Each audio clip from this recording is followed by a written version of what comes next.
welcome everybody to the Sherborn Board of Selectmen meeting September 13th, 2016, and we'll ask our Assistant Town Administrator Diane Morris to please read through the agenda.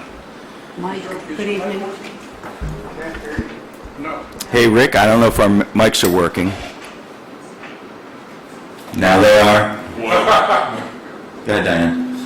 Good evening. The board will vote to approve or amend the agenda as presented at topics not reasonably anticipated by the chair 48 hours in advance. We will start with the public comment. Then we will move on to boards and committee and departmental business where there will be an update on early voting from Carol Marple, our town clerk. Then we will conduct routine business with operational items by David Williams, the town administrator. And then there will be a town administrator's report or any selectmen items that the selectmen may have. And then at 6:30, we have a presentation on Middlesex County Retirement System, the Employees Retirement OPEB liability. Tom Gibson, Chairman of the Middlesex County Retirement Board, and Kathleen Riley, Senior Vice President Actuary from Siegel Consulting, will be here. At 7:45, there is a tax classification hearing by the Board of Assessors and Wendy Alessi, the Director of Assessing. And then at 8:15, there will be a new common vic license for new owners of Simji's Rustic Pizza. And then we will adjourn. Anything to add? Anybody have anything to add or subtract from that agenda? Okay, we have a motion to approve. Move to approve. Second. All in favor? Agenda's approved. Now we'll have public comment. We have Commissioner Susan Tyler wishes to speak. What's the topic? The topic is the Board of Health meeting from September 8th. I haven't heard about that. Why don't you let us know? And I realize that you're going to be discussing it on Thursday, but I can't guarantee that I will be here on Thursday. I attended that meeting, which took place over at the police station. It was the second part of a public hearing that was dealing with the regulations of the Board of Health. The first part was held over in this room, and it was recorded for the people so that everybody could see. Over at the police station, it was not recorded. So I went with my tape recorder and I recorded the meeting. And I recorded the meeting up until about 8:30, and unfortunately I had a health emergency of my own and had to leave. But at the beginning of the meeting, as you just did, they read the agenda. And the chair asked if there was anything to add to the agenda not reasonably anticipated. She read off 6 things that were not on the agenda. Another member of the board said, well, there's one item there, no, we don't need to discuss that, it's all written, but don't discuss it. Of course, I speculate because it was a room full of people. Anyways, of those discussions that were added to the agenda and the printed agenda that was read, there was no discussion or notice that there would be discussion on the potential rehiring or reinstatement of the health agent and a possible vote that night. That did not take place. Needless to say, the next day, the day after, when I finally got wind of, or got my wind, of the complaints, I've been in Sherborn as an adult. I grew up here and went to the school systems. I'm a product of Dover Sherborn. But I grew up here as a kid, and I've been back as a so-called adult for 25 years now.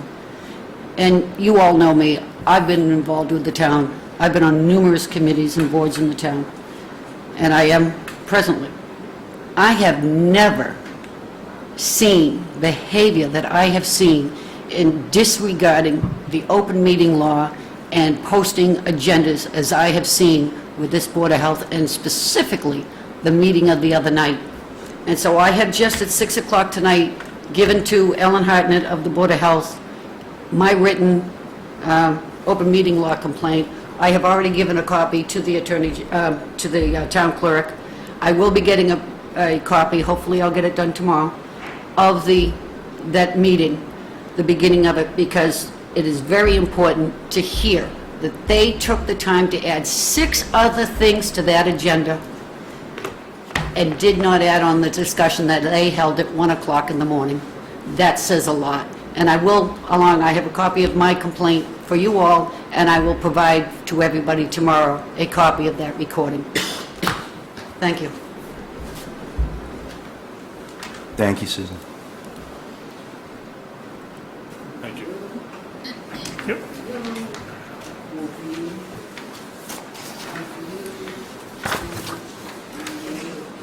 may add one other comment. Sure. As far as the form that I just handed in to you, this is the Attorney General. If you go to their website, they have the official complaint form that needs to be filled out and the instructions for it. And the instructions, I know a lot of people have delivered it to the town clerk, but it clearly states in the instructions that the complaint must be filed with the public body that you're complaining about within 30 days of the alleged violation. So again, that's on the Attorney General's website, and I will also send a link out to all the people that I have been conversing with. Thank you very much. All right. Now I'll Great. go home and watch you all on TV. And just on that point, Susan, we've been getting a lot of emails on that subject. We are going to talk about it on Thursday night.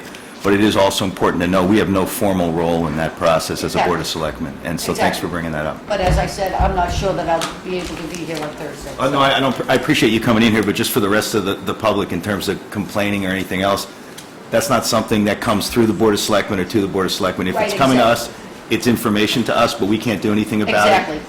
But again, the Attorney General's office, they have the official form and the instructions. It has to go to the board that you have the complaint with. And then they have to, on that form, you ask them what you want to be done, and if you're not satisfied, then you take your complaint to the Attorney General's office directly. Okay, thank you. Thank you. All right, our town clerk, Carol Marple. Hello, Carol. Thank you, Mr. Chairman. I'm here tonight to just give you a quick overview of our early voting plan. I'm sure, as you all know, this is the first time that early voting will be used in Massachusetts, and it will take place basically during the 2 weeks prior to the election. And it will end, as the statute says, on the last business day before the last business day before the election. That's actually how it reads. So I've given you a calendar which shows when Sherborn will be able to early vote. The statute says that municipal clerks' offices shall be open during their regular office hours during those 2 weeks for early voting. But it also allows us to add other times, and we've done so.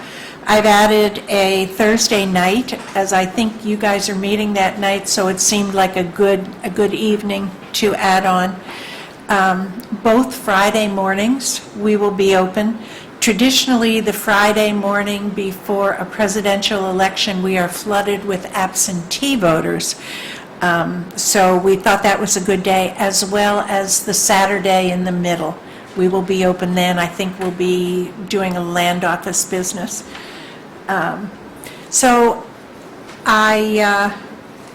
We actually set this motion and plan last fall, and we've been fine-tuning it ever since.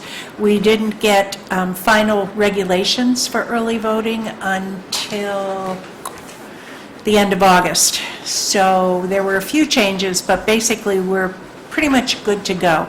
I'm very pleased with our planning.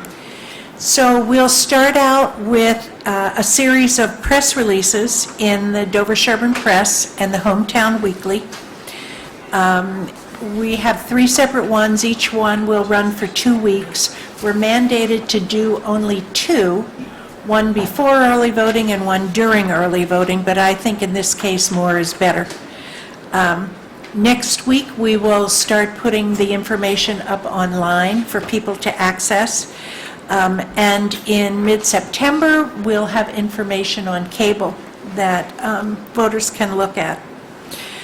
On October 11th, we'll be doing a town-wide postcard mailing, and it will have this information, what hours we are open every single day for early voting. And it will have other information such as there is no application to fill out if you want to early vote. And that's a big difference from absentee voting. Absentee voting, you may remember, you need to fill out an application. The only time you have to fill out an application for early voting is if you want to do it by mail. If you're going to walk in and vote, you do just that. You walk in and vote. We will have a great deal of signage out. There'll be a banner at the split beginning a week before early voting.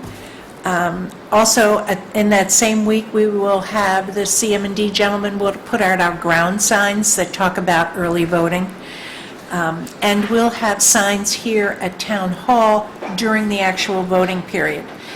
And we have no history of early voting, so everything we do is our best guess as to what kind of response we're going to get.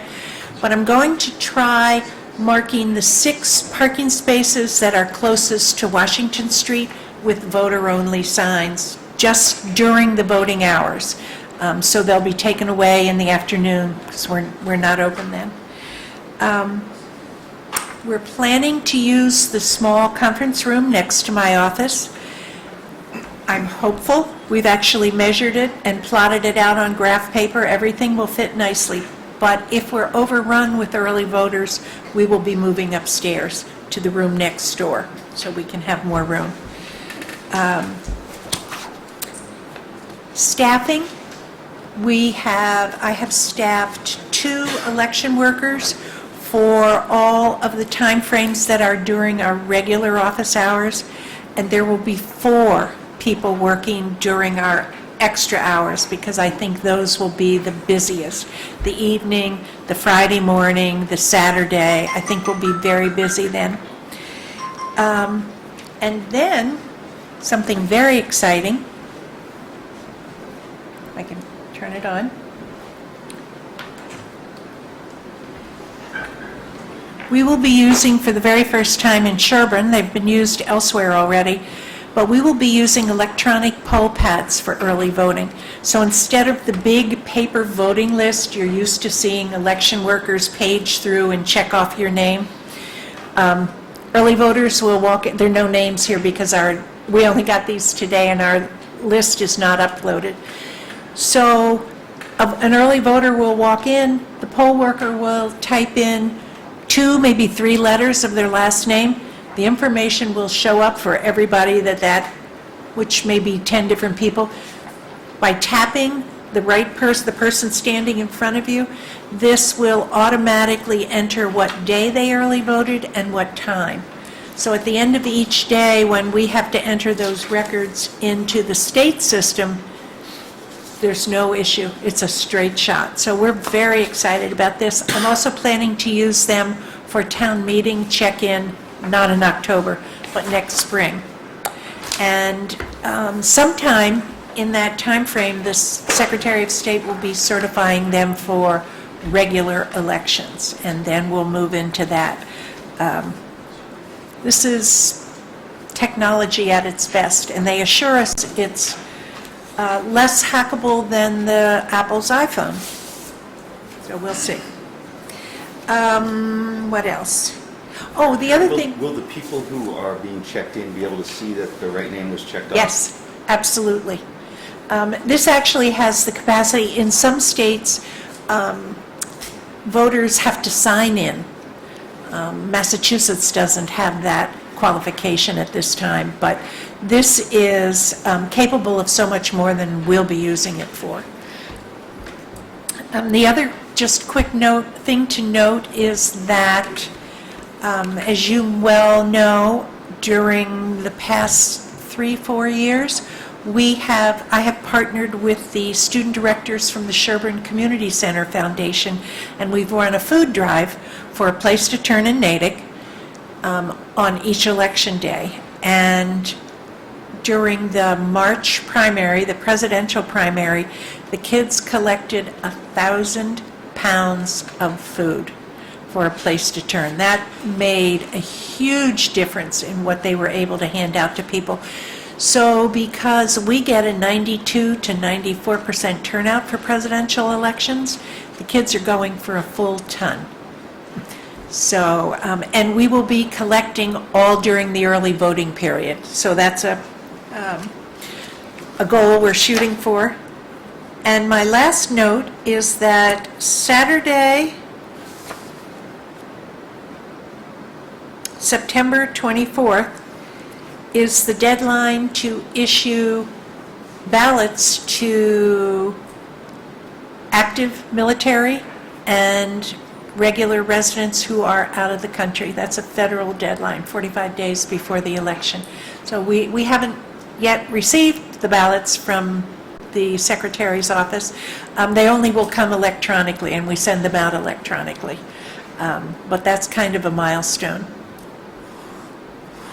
Any What questions? does somebody do, like a student or somebody who's out of town on business? Do they fill out one of these forms to vote absentee? Is that how that works? Well, they would fill out one of these forms to vote early. It's a separate form, it's a different form than an absentee. What's the absentee form? Is that a different form than this? It is a different form. And they will both, the absentee form's already online, this will be online next week as well. We are trying to steer people who wish to vote or need to vote before Election Day to early vote. Absentee ballots that have been sent to us must come to the polling place, be checked in, checked out, envelopes opened, fed into the machine, the line is waiting. Early votes will be fed through a different voting machine that we're renting just for this election. My office has been designated an early voting tabulation facility, and in full view of the public down there, the early vote ballots will be fed into that machine, so they will not hold up people voting up here. So if you're going to vote before Election Day, I urge you to early vote rather than absentee vote. Thank you. Anybody out there have questions that aren't answered on this? Okay. Great, thanks very much. Thank you. Okay, next we have David. Do you have any routine business here? Yes. Just quickly, in December, longtime chair of the Sherborn Recycling Committee, Carol Rubenstein, will retire, and the committee is looking for a new member who is willing to lead. By joining now as an associate, this new member would have the opportunity to serve as Carol's understudy and would be prepared to take over in December.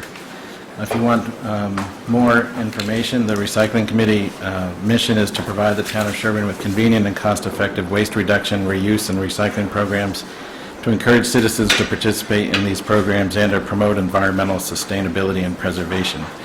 Contact the Selectman's office if you're interested. It's 508-651-7850.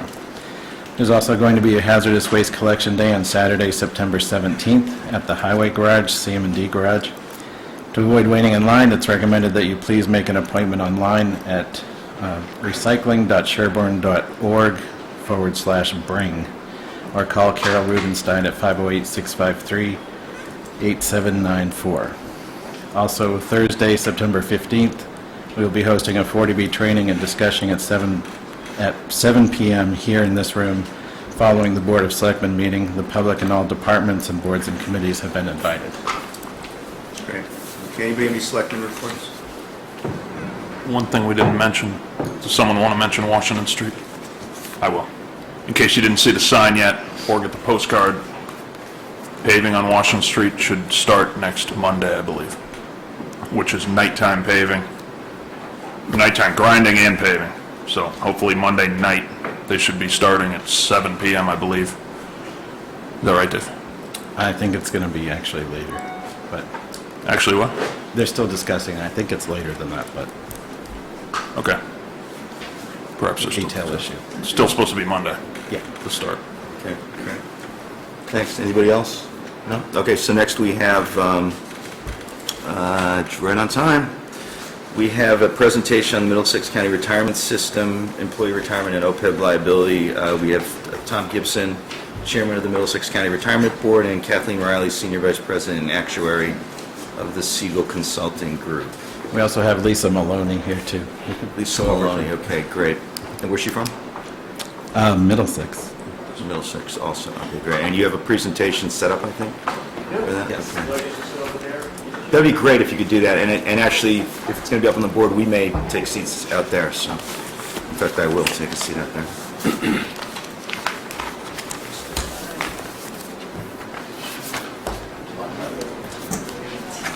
What did we do?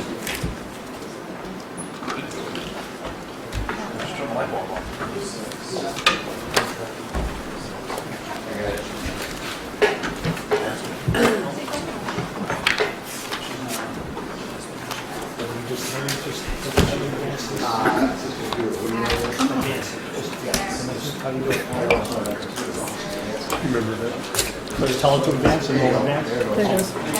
You want to go back or are you okay? The right arrow. Okay, now we see.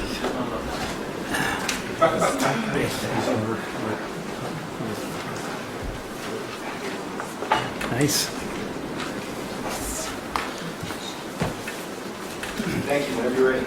Thank you, and good evening, everyone. As we were introduced before, I'm Tom Gibson. I'm the chairman of the Middlesex County Retirement Board, and with me is our actuary, Kathy Riley from Siegel, and also joining us is Lisa Maloney, our chief administrative officer at the retirement system. I think this is my triennial or biennial appearance out in Sherborn. It's always terrific to come out here, and notwithstanding getting here, it's once you're here, it's very, very lovely. So we were asked to make a presentation and to answer a few, but to address a few issues that the Board of Selectmen had. David was kind enough to forward them to us, and we have put them together in sort of a PowerPoint, and we can elaborate a little bit on it. I also will present some information regarding the retirement contributions and benefits that are paid out to Town of Sherborn retirees for the edification of the board, and you can have this PowerPoint to use for whatever follow-up you may need. So the retirement board, every retirement board in Massachusetts, and there are 104 of them, have a board of 5 members, except for teachers, they have 7. And here are our board members. Brian Curtin is the advisory council member. He's the town treasurer in the town of Burlington. John Brown is elected. He's a retired firefighter from the town of Wilmington. We have a vacancy right now. We have an election coming up in the fall for the other elected member's position. Robert Healy is the retired Cambridge city manager, is our appointed member to the board, and as I said, Lisa is our chief administrative officer.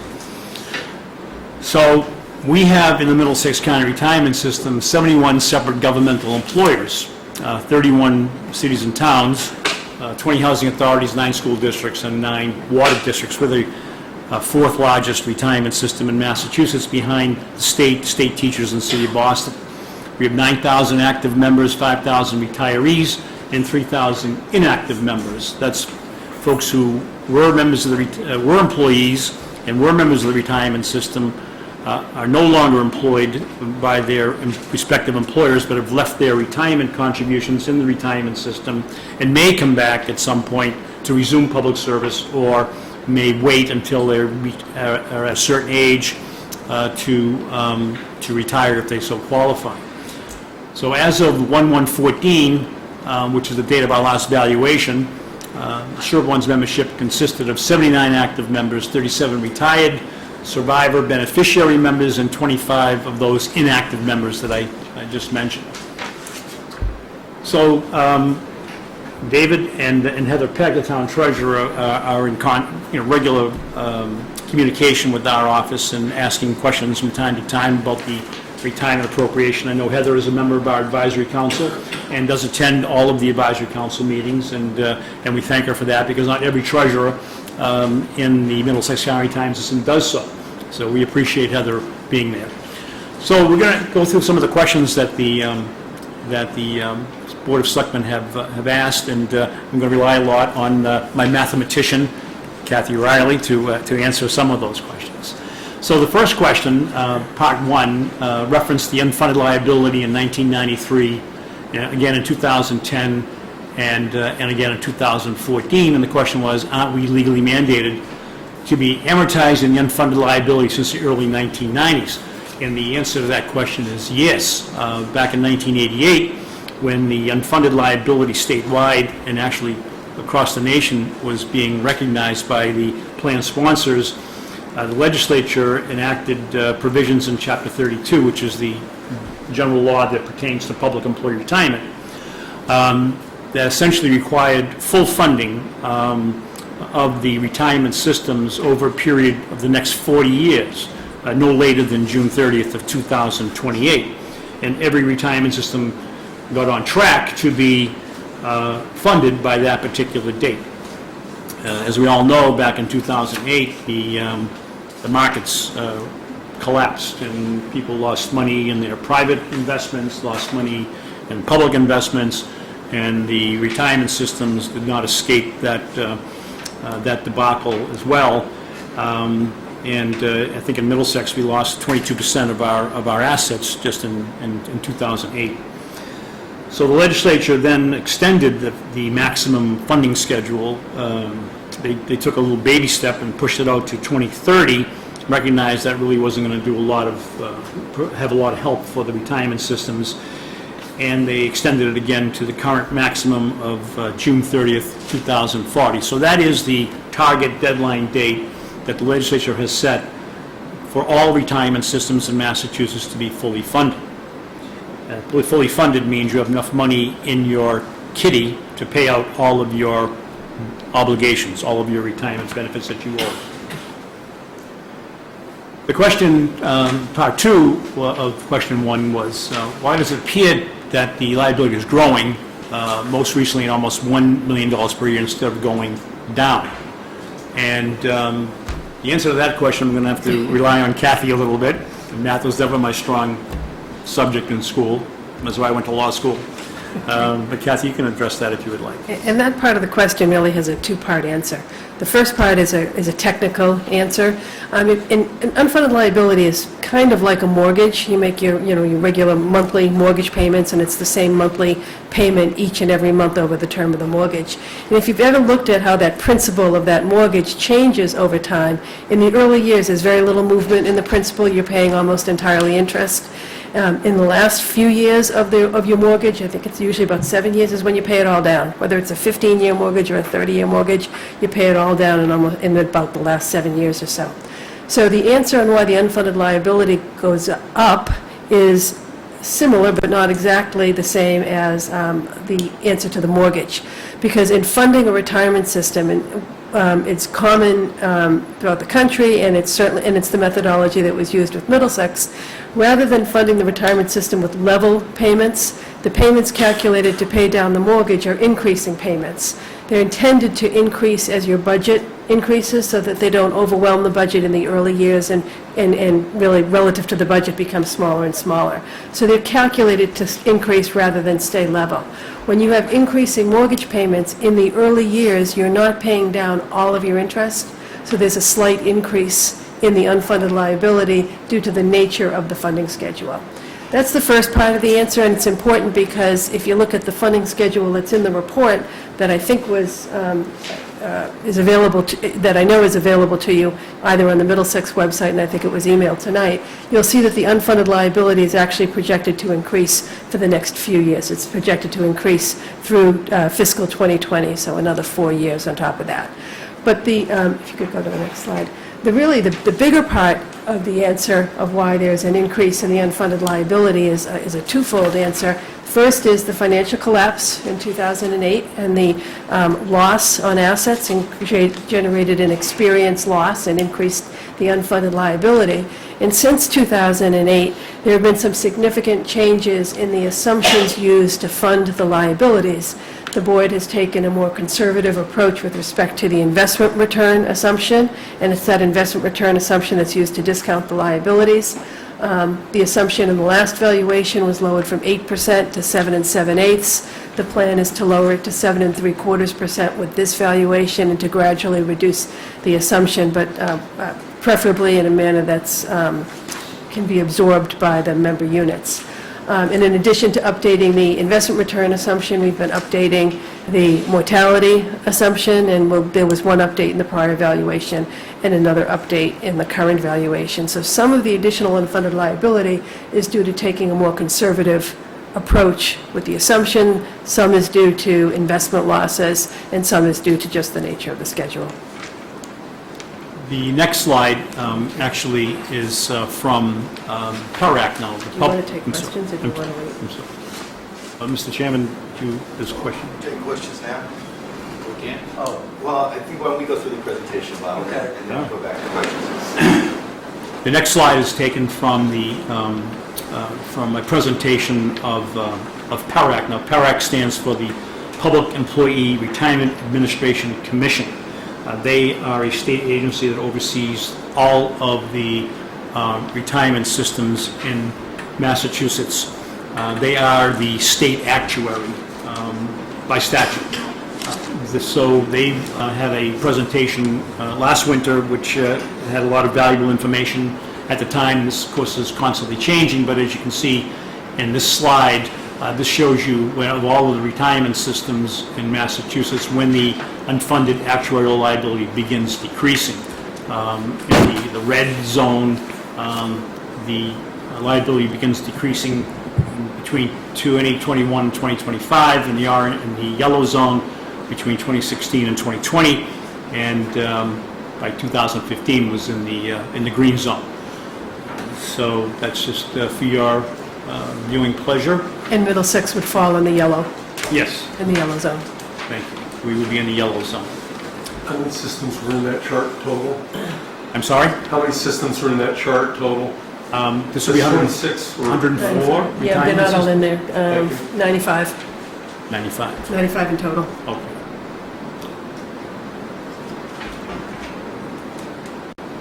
What is the year that we are legally mandated to be fully funded? That's something that I can answer. By statute, we've already indicated that we are legally mandated to be fully funded by June 30th of 2040. We are on schedule to be fully funded by June 30th, 2035. We've left 5 years of sort of, I don't want to call it wiggle room, but let's hope we don't have another 2008, that we may be required to push out the funding schedule. We hope not.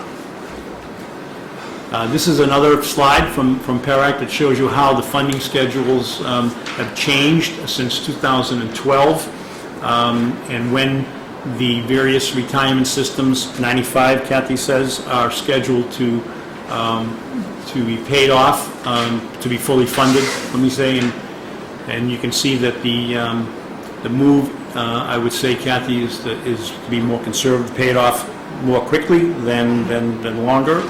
So this history is since 2012, so it's after the financial collapse. So it's after the systems have started to reflect the impact of 2008's investment performance. And you can see that the number of plans in the red zone, which are the longer funding schedules, got a little bit bigger in May of 2013 and held steady in April and is beginning to decrease. So there was some more favorable investment performance in 2014 that would be reflected in that favorable shift in 2015. Question 3 makes reference to our investment assumption, and references PRIT. So by way of history, as we explained the last time we were here in Sherborn, back in 2007, the Middlesex County Retirement Board made the decision to transfer the management of all of its liquid assets to the state's Pension Reserve Investment Management Board. So the law allows county, regional, municipal retirement boards to join in with the state pension investment program. So right now, 96 to 97% of all of the assets of the Middlesex County Retirement System are now managed by the Pension Reserve Investment Management Board. So they do the asset allocation, they do the investment policy. And the question that was presented to us was PRIT's return was 5.7 gross of fees for the 10 years ending the last fiscal year, June 30th.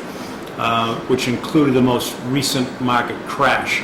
In the past 5 years, the return was 7.1% gross of fees. In the Middlesex financial statement, return assumptions are presented that yield an expectation of 9.8%, including inflation of 4%.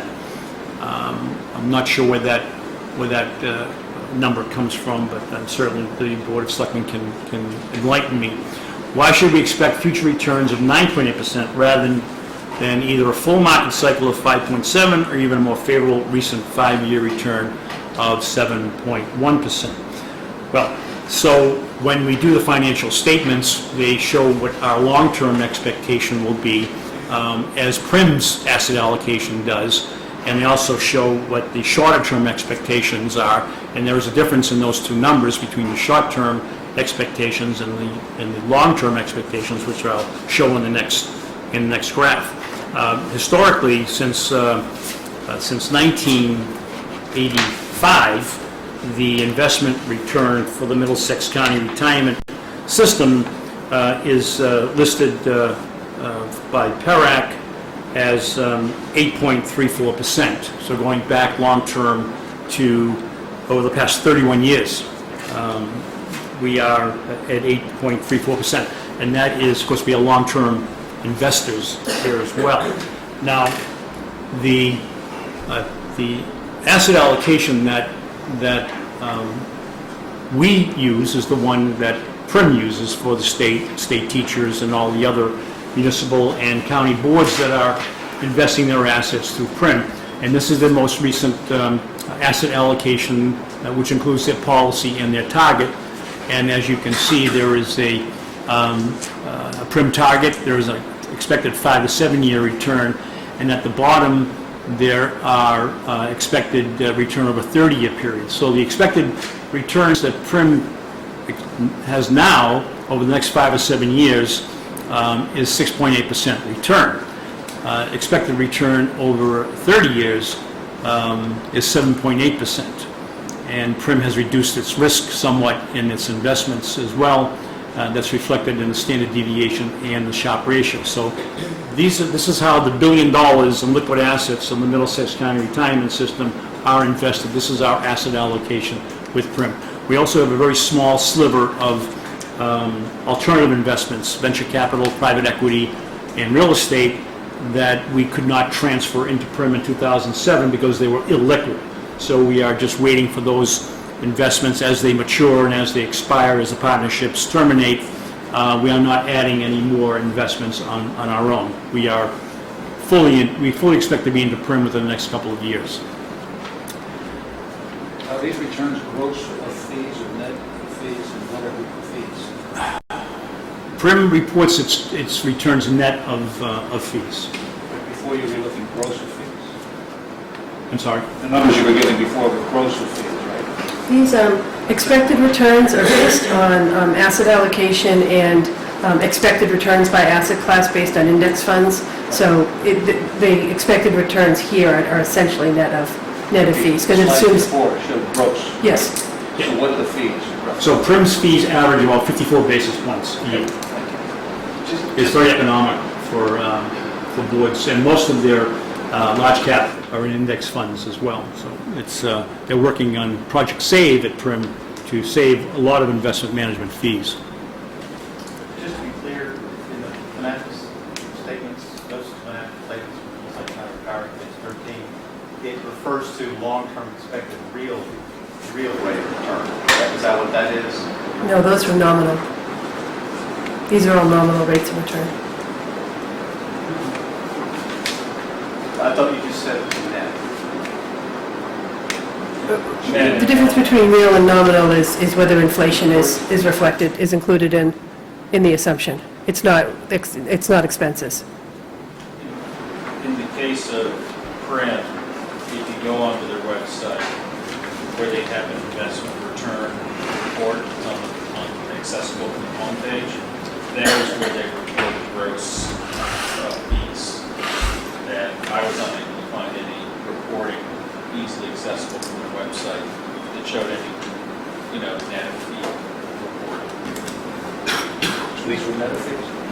These Their are, numbers are. there are different things on the PRIT website. It depends what you're looking at. If you're looking at their performance is usually reported gross of fees. if you look at our valuation report where we calculate returns, we net out any investment-related fees that are shown in the annual statement. So we take that into account in the valuation process.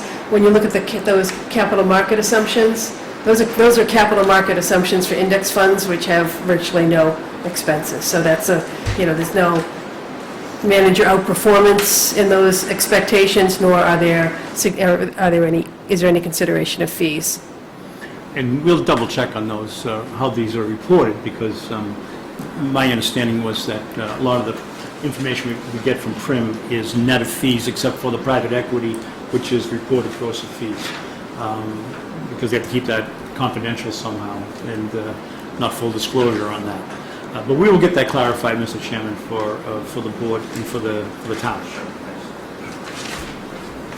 This shows again a trend on the investment return assumptions going back to 2003 through January of 2015, and as you can see, in the blue in 2015, 70 of the systems have an assumed rate of return between 7.5 and 7.75. There is a few outliers that are still at 8.5, at least that as of January 2015. I would say that some of those have come down, though, Kathy, since that time.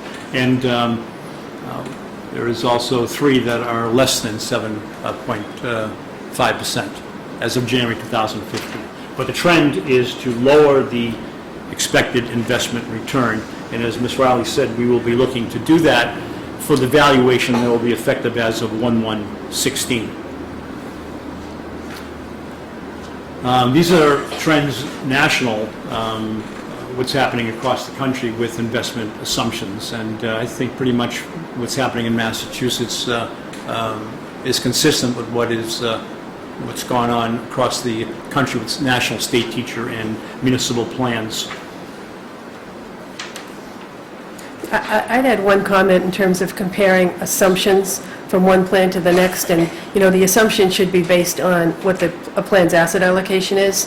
So just comparing 2 different plans' assumptions without knowing whether they have the same, underlying asset allocation could be comparing apples and oranges. It gives you some sense of the range of assumptions, but there could be a lot of reasons why 2 different funds had 2 different investment return assumptions.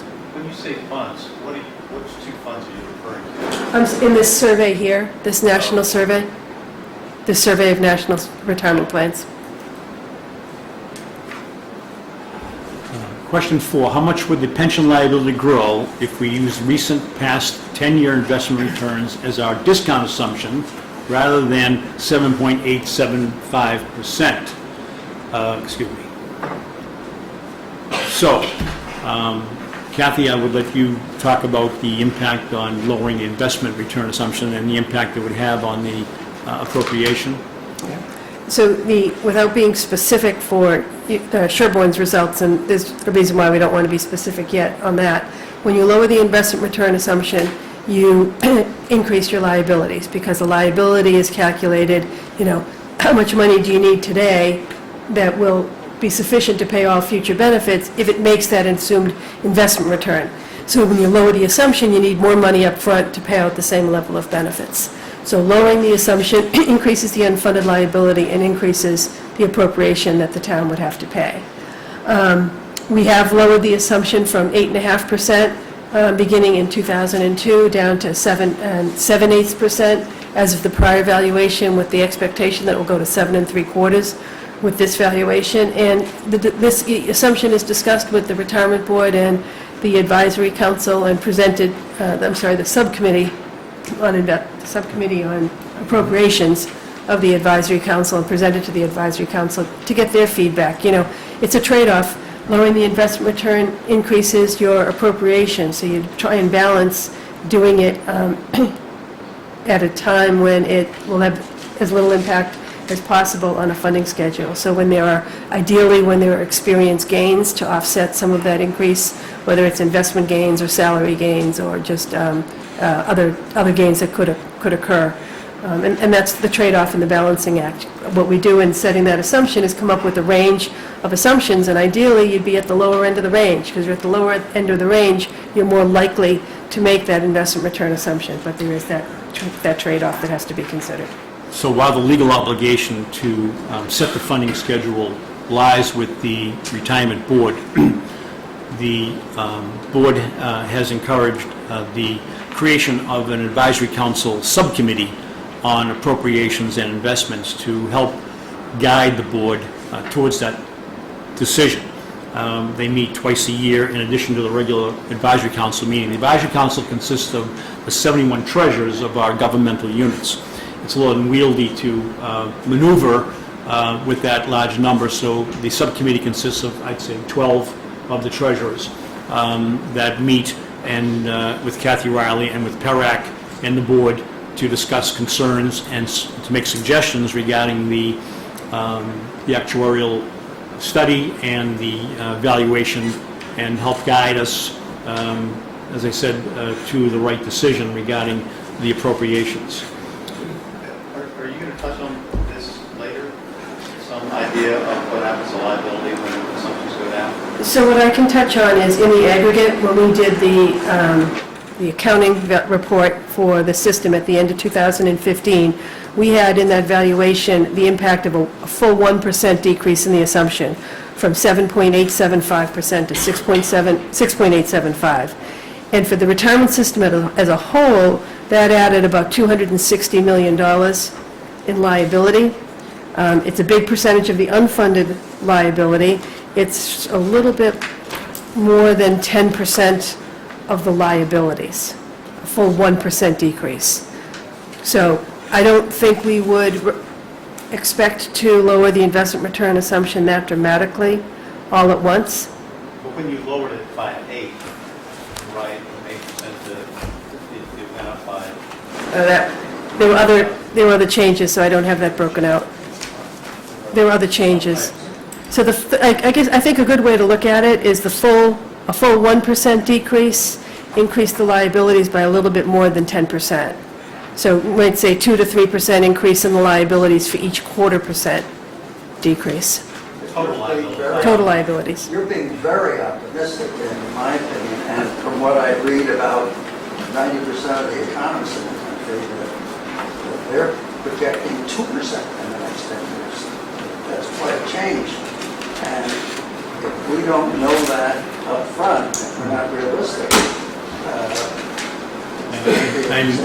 I'm reminded that those same experts said that the United Kingdom exiting the European Union would send all the markets tumbling, and that in fact happened for about a week, and then they all bounced back. And so I'd say right now, in this calendar year, our assets are returning approximately 5.8 to 5.9%, and hopefully that trend will continue so that by December 31st, we will have met our assumed rate of return.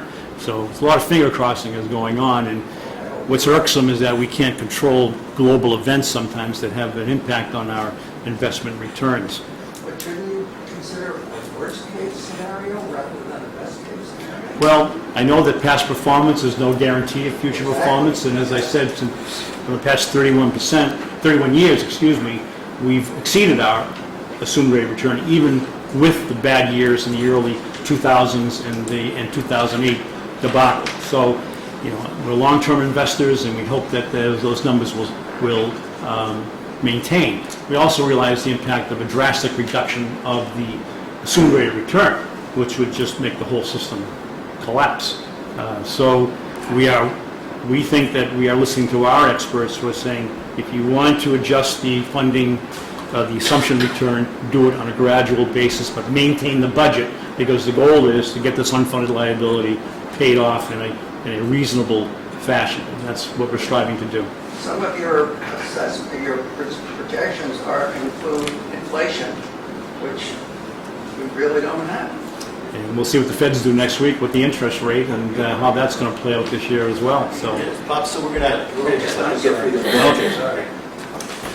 all right. So, just before we move off that slide, Yes, sir. on the question 3, it talks about why should we expect future returns of 9.8%? and then we've got the 7.8.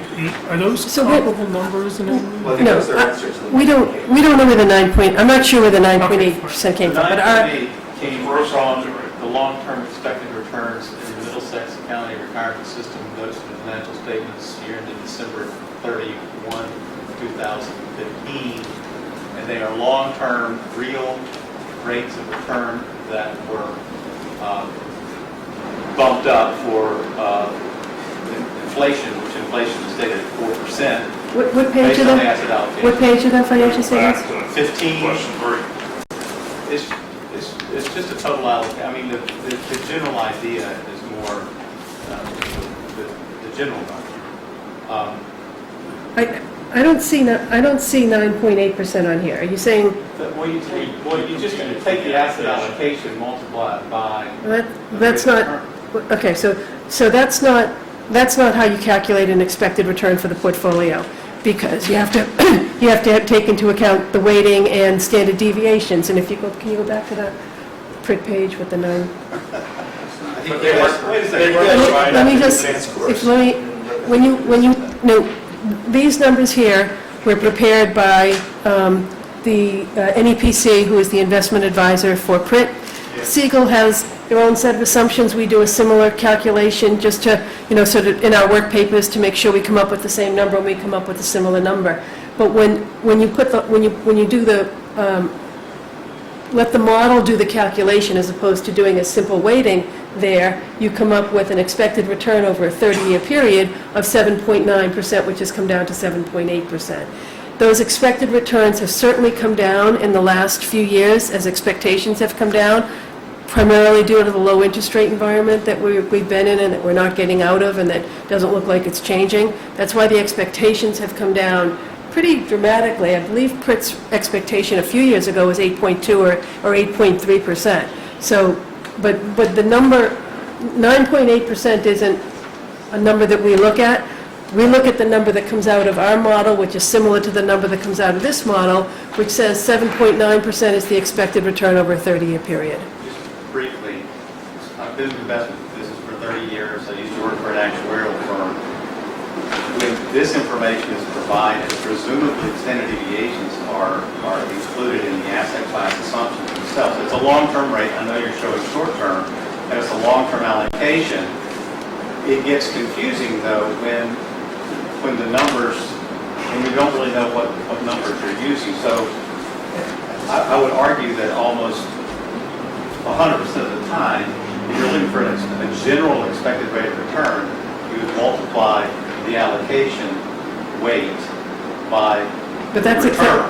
But that'll give you a simple arithmetic return. It won't give you a geometric return that takes into account standard deviation. And I guess what I would argue is this, not argue, but would say is this format is the required accounting format. I don't think it necessarily gives you the information that you need to know what the expected return is calculated on a geometric basis. But the point is, the expected return is 7.9%. We're admittedly at the upper end of a reasonable range with an assumption of 7.875% with the intention of lowering it. So can we get those just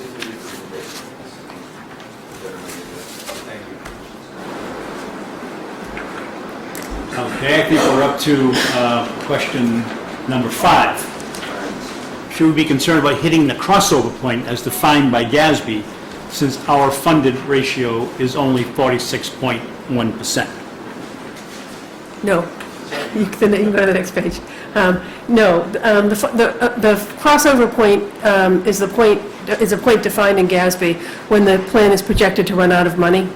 And by definition, the plan is projected to be fully funded by 2035, have enough assets to pay benefits, and projected to remain fully funded. So by definition, you don't reach the crossover point, which allows us to use the assumed rate of return assumption to discount the liabilities for accounting purposes and not use a lower interest rate. Question 6, how does our funded ratio of 46.1% compare to other municipalities across the nation? So we don't have any national comparisons. We have anecdotal comparisons. However, PERAC has done a study of the funding ratios for the 104 retirement systems in Massachusetts, and those are on PERAC's website, and they range from a low of 26.2% out in Springfield to a high of 98.3%, which is the MWRA retirement system, which is one of the newest retirement systems in Massachusetts, and they've been putting in extra money every year in their appropriation to get to that number. The average that we figured out is about 62%.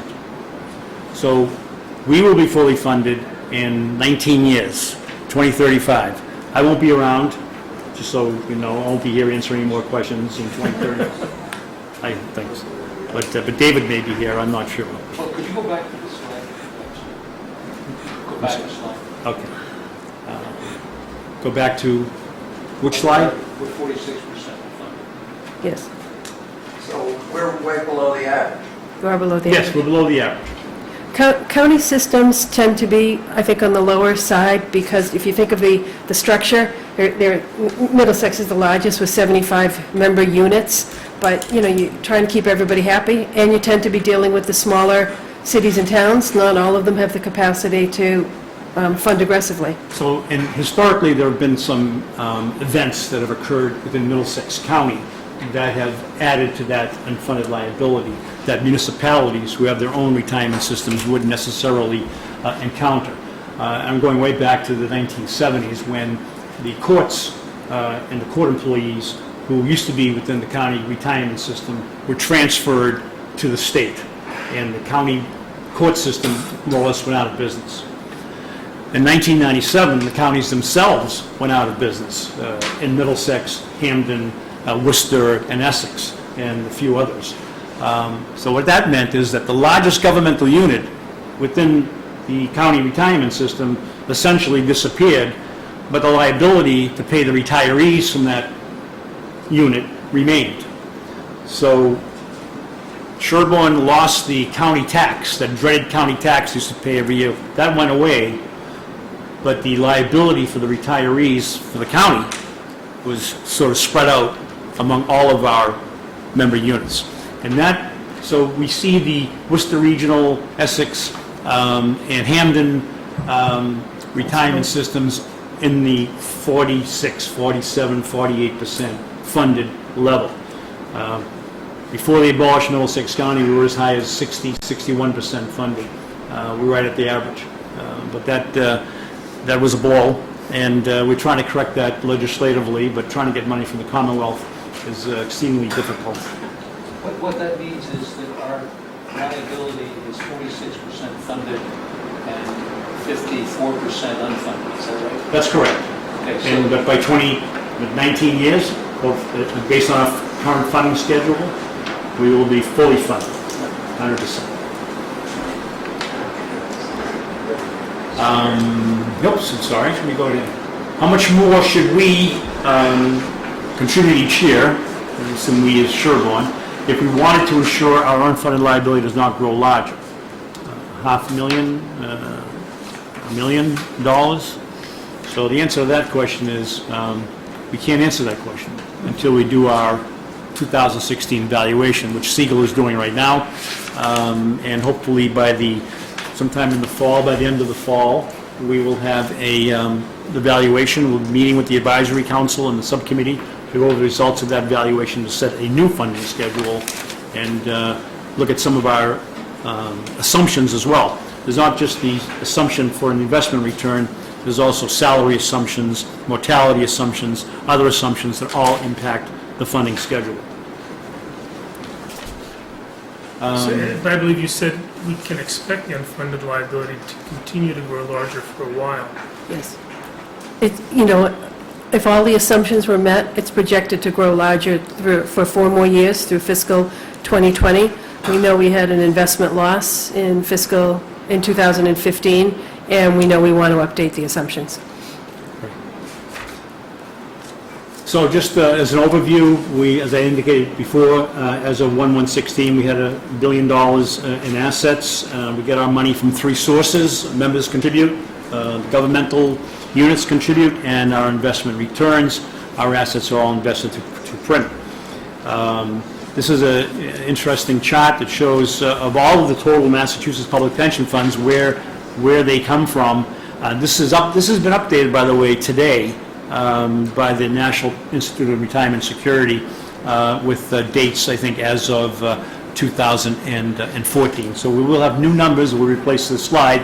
These will change somewhat, but as you can see, of all the Massachusetts pension fund receipts from 1993 to 2012, the employers have contributed 36%, employees have contributed 21%, and the remainder comes from the return on investments. This is our asset growth going back to 1995. And as you can see, we were making pretty good progress in there in 2006 and 2007 until 2008 occurred, and that put us back in the valley. We eventually got out of that somewhere in 2011 and 2012, but we're still struggling. 2012, 13, and 14 were good years, not so much 2015, unfortunately. And what I would add to that from the actuarial perspective is that high point in 2008 when it was $791 million, our assumption then was 8.25%. So we would have expected the assets to grow 8.25%. So if you kind of draw that line up, we still haven't quite caught up. This shows you our investment returns in another manner. It shows you when our actuarial target was reduced.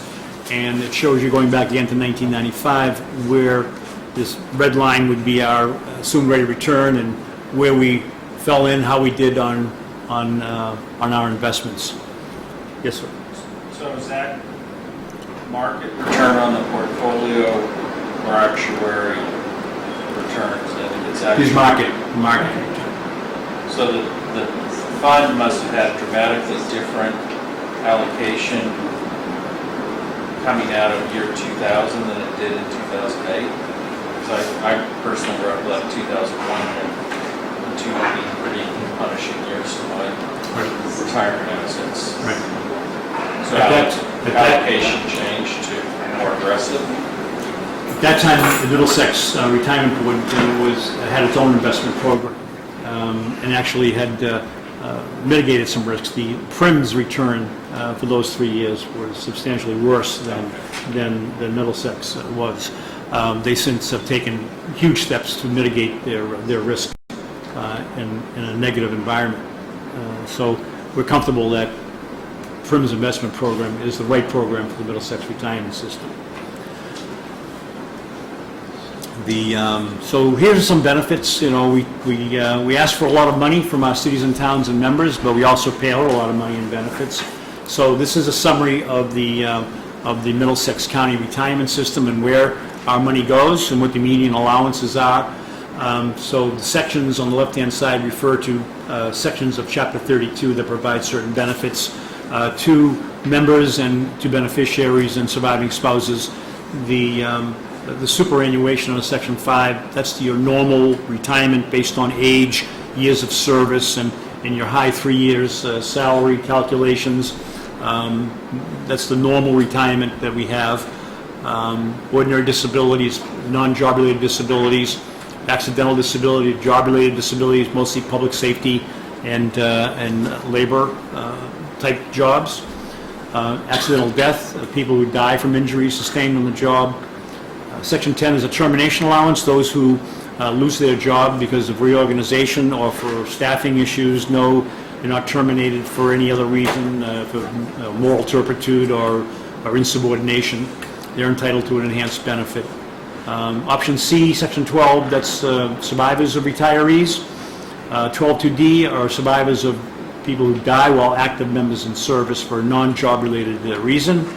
12B are dependent children only with no surviving spouse. Section 100 is killed in the line of duty. We now have 3 of those instead of 2. Unfortunately, the one's benefit was reinstated following a Superior Court judgment.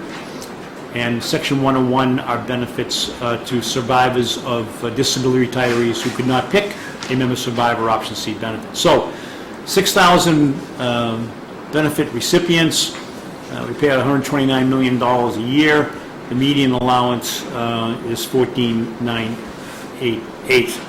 Sherborn, and this slide shows what we pay out into Sherborn retirees. Again, this is 12/31/15. 36 employees retired for normal superannuation retirement. The median allowance there is 16,600. We have 3 employees receiving an accidental disability retirement for injury sustained. Those benefits are higher. That pays you 72% of your salary, tax-free. No accidental deaths, no killed in the line of duty. The other benefit are option C, retiree survivors, 3 of those. So the median allowance to town of Sherborn employees and beneficiaries is $16,868. So that's just instructive. It shows you who's getting what. Not every public servant is getting 80% of their pay when they retire. Some are. Some highly compensated employees are. If you break down the superannuation retirees in Sherborn and Middlesex County, you'll see in these type of ranges, we have 19 retirees in Middlesex County getting pensions of greater than $100,000 a year. Those are highly compensated employees, police, fire, town managers, town administrators, retired. But the majority are certainly a huge percent of the retirees of the superannuation.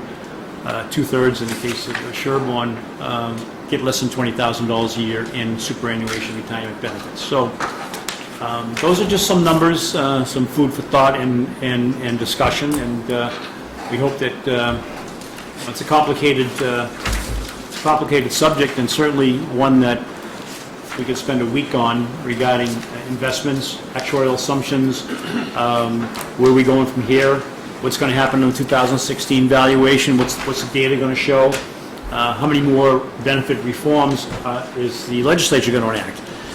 In 2011, I haven't addressed this in this slide, there were benefit reforms enacted by the legislature that essentially are designed to increase the entire liability of the state's pension fund by $5 billion.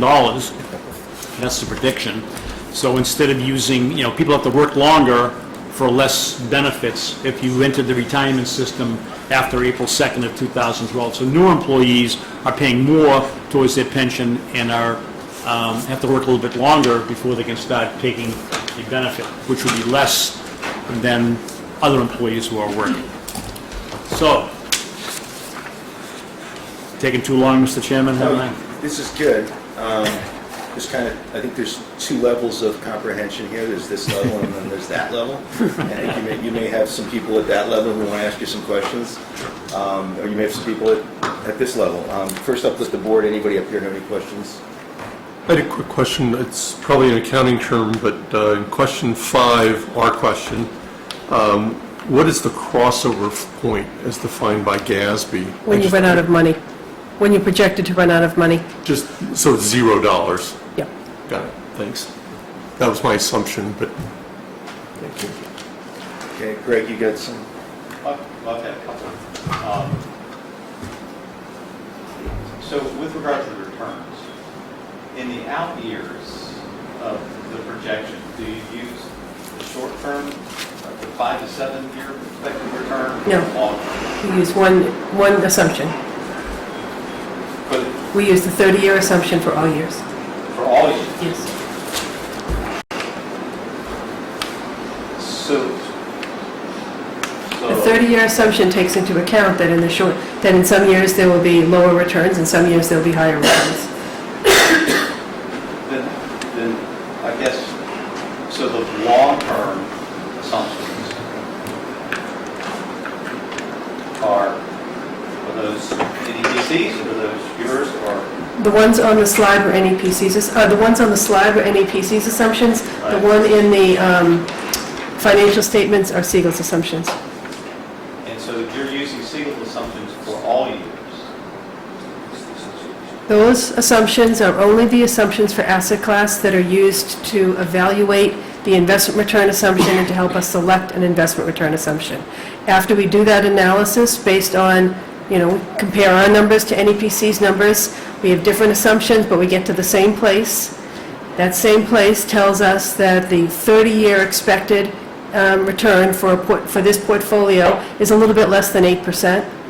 And we are using in the prior evaluation an assumption of 7 7/8, and as I said, expect to lower it to 7 3/4 with this assumption. And they'll be further lowering, There, it is, or that's a year-by-year basis? it's a year-by-year basis. I mean, we're at the point, I mean, there is no question that we would like to be at a lower investment return assumption, and in discussing it with the board and the advisory council, the decision has been made to do it on a gradual basis. So if the expectations were to come down dramatically, we might have to come into the board and say, we have to lower it faster. Right now, we can, we are satisfied that this assumption is is at the high end of a reasonable range, but within a reasonable range, and we can use it. So the plan to lower it gradually over time is acceptable.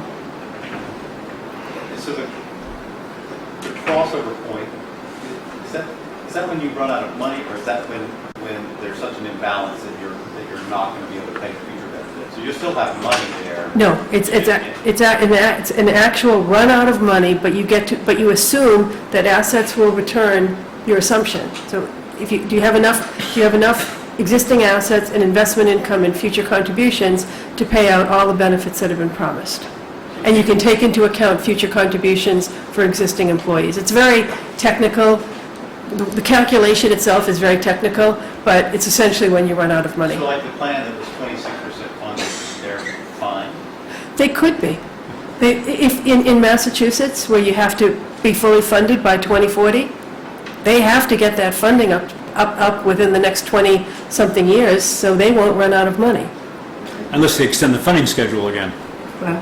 But right now, they can take it, because of, there's a state law that requires funding by 2040, they can take into account those future contributions that will pay down that unfunded liability.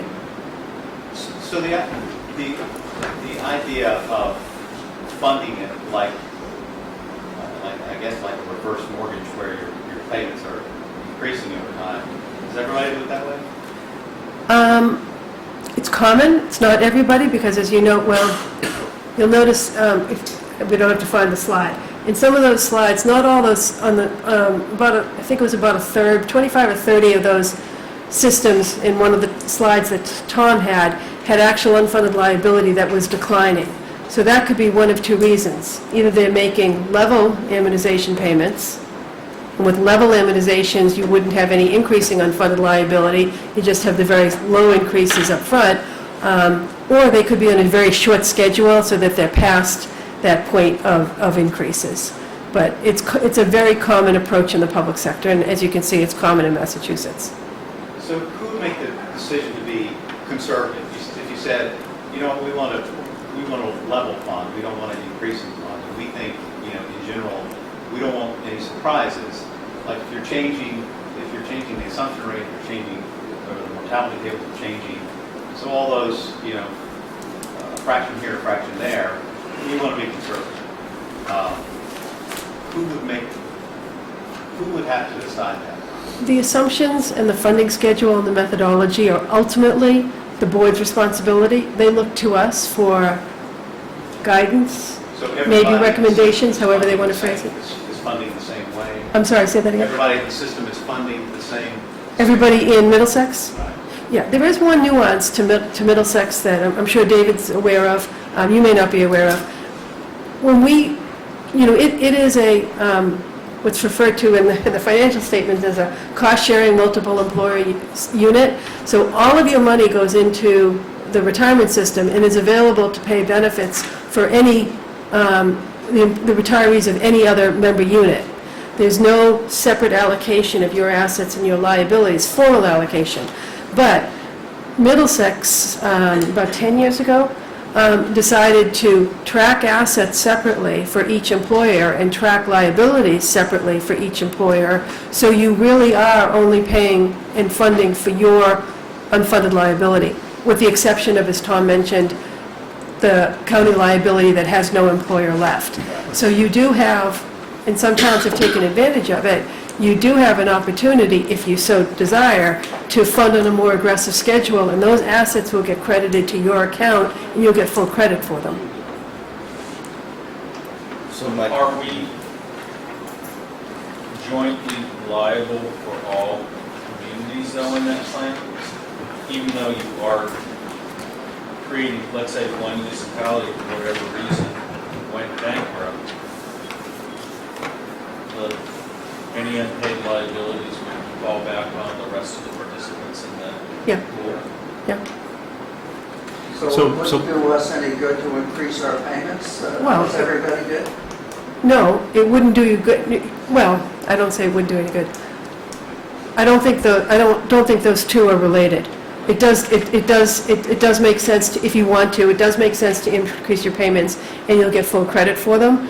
If one unit were to go bankrupt, then that liability would have to be funded by, well, I don't know if that would.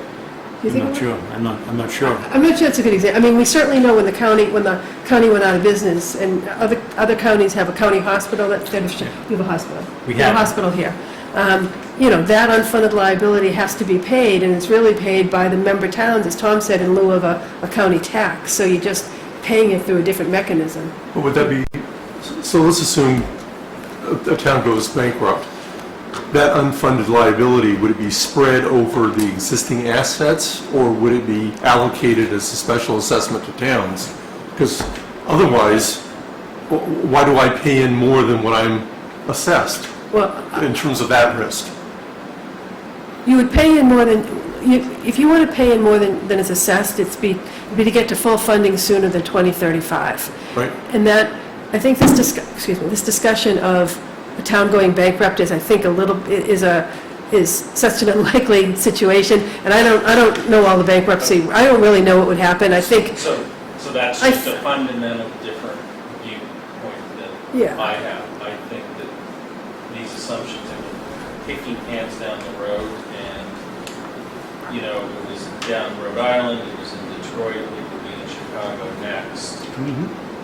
I think when you're sitting below 50% and these things start to escalate, there will be communities here in Middlesex County that are not as affluent as Sherborn that can absorb these impacts. And I guess I don't fit as a 0% probability. So I guess understanding how that liability would be assessed would be prudent, because you're right. It's allocated on an asset basis, so it's the rich uncle that's picking up the Right. tab in that situation. Thank you very much for your extra contribution. So, Wait a second, though. I think you asked the question, if we accelerate our funding, yep. would we pick up a larger chunk of the unfunded liability? I don't think you would. Towns that would default? no. It would, Say you don't think. I don't think so. I mean, I'm thinking the calculation that we do, and again, okay, can I ask you a who knows, question? the bankrupt, I'm sorry. How is the Middlesex contribution now, the county contribution That's- allocated among the different municipalities? Yeah, well, the county, for the hospital, so what we do with that is we look at the total liabilities of the retirement system, and then before we have your account balances for each unit, but then what we have to do is we have to fully fund the liabilities of the county, so we have to reduce the other assets proportionally, and I don't remember whether we reduce so we do reduce them proportionally. To assets, proportionate to assets, or Think so. proportionate to liabilities? I think it's assets, but I'd have to double check. All right, well, then that answers that I question. think it does answer it. So I got one more question to the other half of that, and possibly to Michael's comment. What benefit would we have at this point as being such a small member in the percentage to early funding this if nobody else is? Well, We're not so, going to pick up any benefit from that. well, let's just say that, ignoring the potential bankruptcy issue, so just assuming that things chug along, your assets are invested, and your assumptions are met, your assets are invested at, whatever, are expected to return, in the 7+% range in the long run. When the system's fully funded, your appropriation drops by about 75%. Your current costs are about 25% of the appropriation, 75% is payment on your unfunded liability. So when you get that unfunded liability paid down, your appropriation is very modest. So if the town were to put in an extra chunk of money every year for the next X amount of years, they would be fully funded quicker than other municipalities in Middlesex County. And then our assessment goes down? You said when the system's fully funded, the assessments go down. Well, we would, because we do this individual calculation, when you're fully funded, your appropriation goes down Even if too. the system is not. Right, Right, okay. right. All right, I missed. Specific to your question, within our town, the liability reflects what all our employees have earned to date. The assets reflect how much taxpayers to date have funded that. The unfunded piece is what current taxpayers are shifting to future taxpayers to pay for benefits that have already been earned. So within our town, it's an equity between generations of residents. I think that's the public policy issue now. Do we want to keep handing this unfunded benefit that we've enjoyed the benefits of, because we've had the services that year of those employees to a future set of taxpayers? You'd expect to see a lot more residents in their 30s in this room, wouldn't you? And, Well, I have school committee meetings, and I don't necessarily see the parents. So can I ask you a question? Yeah, go ahead, please. Two. One is, how much would the return, I don't know if you know this, would the return have to drop to bring that crossover point within the 19 years that you've got scheduled? I don't know. I mean, are we right on the edge? Oh, God, or no. it would be No, like no. 3 or 4% or something? No. Okay. And then do we have a schedule of what's going to happen with the assessment over those, over those 19 years? So we calculate, in the valuation report, which you have access to someplace, we can make sure you get it, there's a schedule, there's a 19-year schedule for the system as a whole. If the system is fully funded in 2035, the payments are calculated to increase at 4% per year. But a couple of years back, as we had some losses and we started making some of these assumption changes, there would have been a real large spike in the appropriation, so we've smoothed out some of those increases. What it means is the payment increase in the aggregate, there's a difference between the aggregate and the individual, but in the aggregate, the payments are projected to increase 6.5% per year through 2019, and then drop to 4% per year. So your numbers should increase in that same pattern, all things being equal, assuming your experience mirrors the system as a whole. Having said that, when we do this valuation, we will evaluate the schedule, and, it's really kind of based on the schedule that's in place, there's two things that could happen. The 2035 could get pushed out to absorb additional cost, or probably more likely, there'd be more 6.5% increases before it dropped to 4%. So in the short term, I think you're looking at 6.5% increases. So as a point of reference for the region whose non-educational employees are in the Norfolk plan, it's increasing over 10% a year now, our pension fund, the tax budget. And unfortunately, that's a pooled plan, not how you guys have done segregated accounts. So the region's effectively also paying for public safety employee impacts, and the town have paid fire departments and police departments, even though all we have are cafeteria workers, custodians, and secretaries. So that includes, sure. Sherborn on a prorated basis. Dan? I just wanted to ask, Kathy, is there any analysis, like, for if you were going to borrow say, to catch up half of the years, or maybe the full liability, where you would end up, would it be better to borrow that up front and fund it? Pension obligation bonds, it's a very touchy subject, and they've only had 2 examples in Massachusetts. Worcester went for pension obligation bonds back about 10 years ago, and now that they've traded this debt for a fixed debt, and their investment returns unfortunately haven't been that good, so they are now paying the fixed debt plus their appropriation. Brockton went for a partial pension obligation bond a few years ago. The jury's still out on whether that's a success or not. And Drake in Middlesex County did a pension obligation bond just to fund the early retirement incentive program that they had approved back in 2002 and paid off that liability. I'm on the Belmont Retirement Board as well. I know in Belmont, the Board of Selectmen, at least a member of the Board of Selectmen, is aggressively pursuing pension obligation bonds to see if that might be a magic bullet for the pension liability in Belmont. You had mentioned OPEB before, Mr. Chairman. This is not an OPEB. OPEB, of course, is other post-employment benefits other than pensions, but we have to deal with OPEB liabilities in these towns, and Sherborn is also dealing with their own OPEB liability issue, I'm sure. I think theoretically, now would be a good time to consider pension obligation bonds, because you could substitute this, 7 3/4, 7 7/8 debt for something lower, probably in the 4 to 5% range, because they're leveraged bonds, so it's not as low a rate as you might get otherwise. But there are significant risks. A lot of it really is the timing. If your timing's good, it could be a really good deal, and if like for Worcester, the timing doesn't work, and you have no idea where you are. So, a lot of risks. Okay. So if you think, what we often say is, if you're considering pension obligation bonds, is probably consider not funding to 100%, but maybe fund to 80%. So you take care of some of the obligation, but you still maintain a stream of payments towards unfunded liability. And that's what Brockton is doing.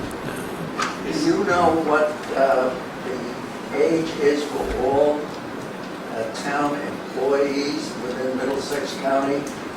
And then what their retirement age will be, and what the liability each year will be, and how that hits different towns? It's a yes. Yeah. We don't aggregate it that way. I mean, we don't aggregate it that way. You could, but we don't do that level of detail of a calculation. We calculate the liabilities as of the valuation date, and we come up with a schedule to pay down the unfunded liability that exists at that point in time. It certainly could be done, but it doesn't need to be done for a normal valuation, what you need to do for a valuation. But from a practical point of view, I mean, if a town has a significant number of people approaching retirement, and if you just use an average for the entire county, that's going to put whoever that is in a hole. We use an average assumption, but each active employee for your town and every other, active employee, I keep doing that, in the system goes through our program, so that there's an individual liability calculated for each employee. Right. We just we'd have to go through and total them for all of the, yeah. So we take into account, your liabilities might reflect the fact that you have 10 people eligible to retire and close to retirement, and then we'd apply the average assumptions for the system about when they would retire, but that is taken into account. So it is age adjusted, basically. Yeah, well, it's based on individual data, Census. individual census data, not averages. We have a number of people who could be retired if they chose to. Some should be. Thank you. Somebody already have. None of them are here in Sherborn.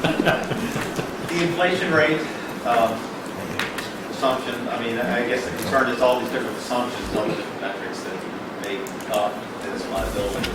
Are they reasonable or not? And inflation in the report was, the inflation expectation was 4%.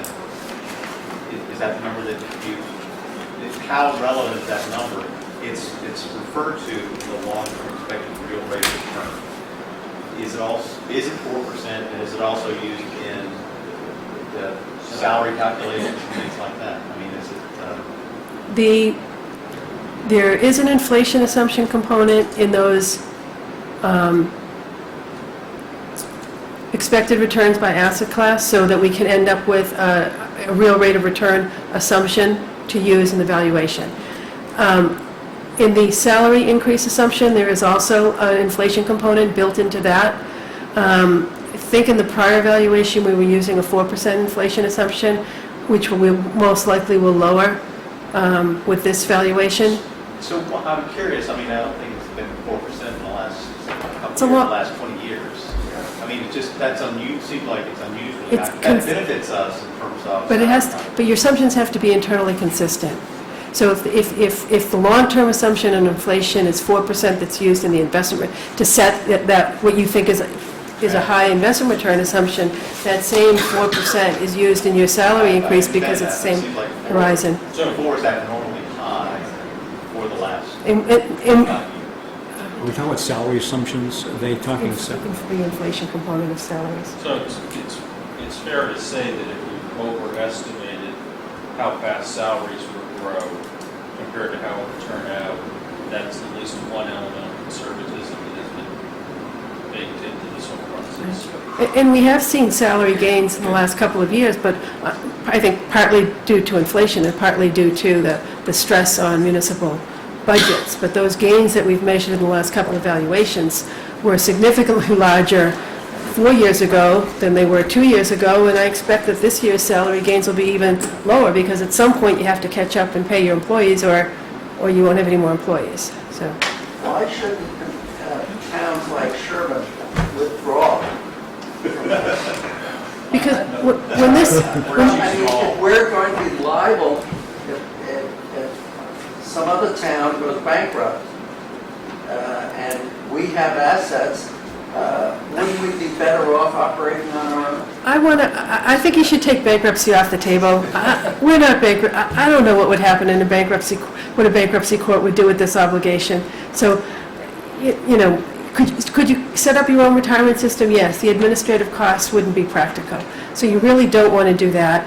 Middlesex has attempted to assign only your liability to your appropriation and given you the opportunity to advance fund it if you want by tracking your assets. The fees would be huge, and you don't have access to higher returning. Well, you could invest in print, so that you could get around that one, but your administrative fees would be high. And the other thing to keep in mind is when this unfunded liability is paid, and I do realize it's 19 years on the current schedule, when the unfunded liability is paid, your appropriation decreases by 75%, and then the cost then, it's a very low, it would cost you less, with this plan, long-term, cost you less than Social Security.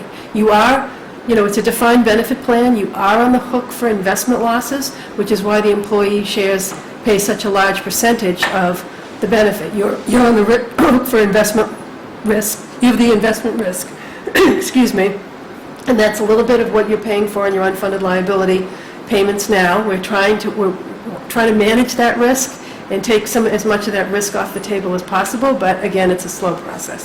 So just to, Shouldn't older residents move out of town?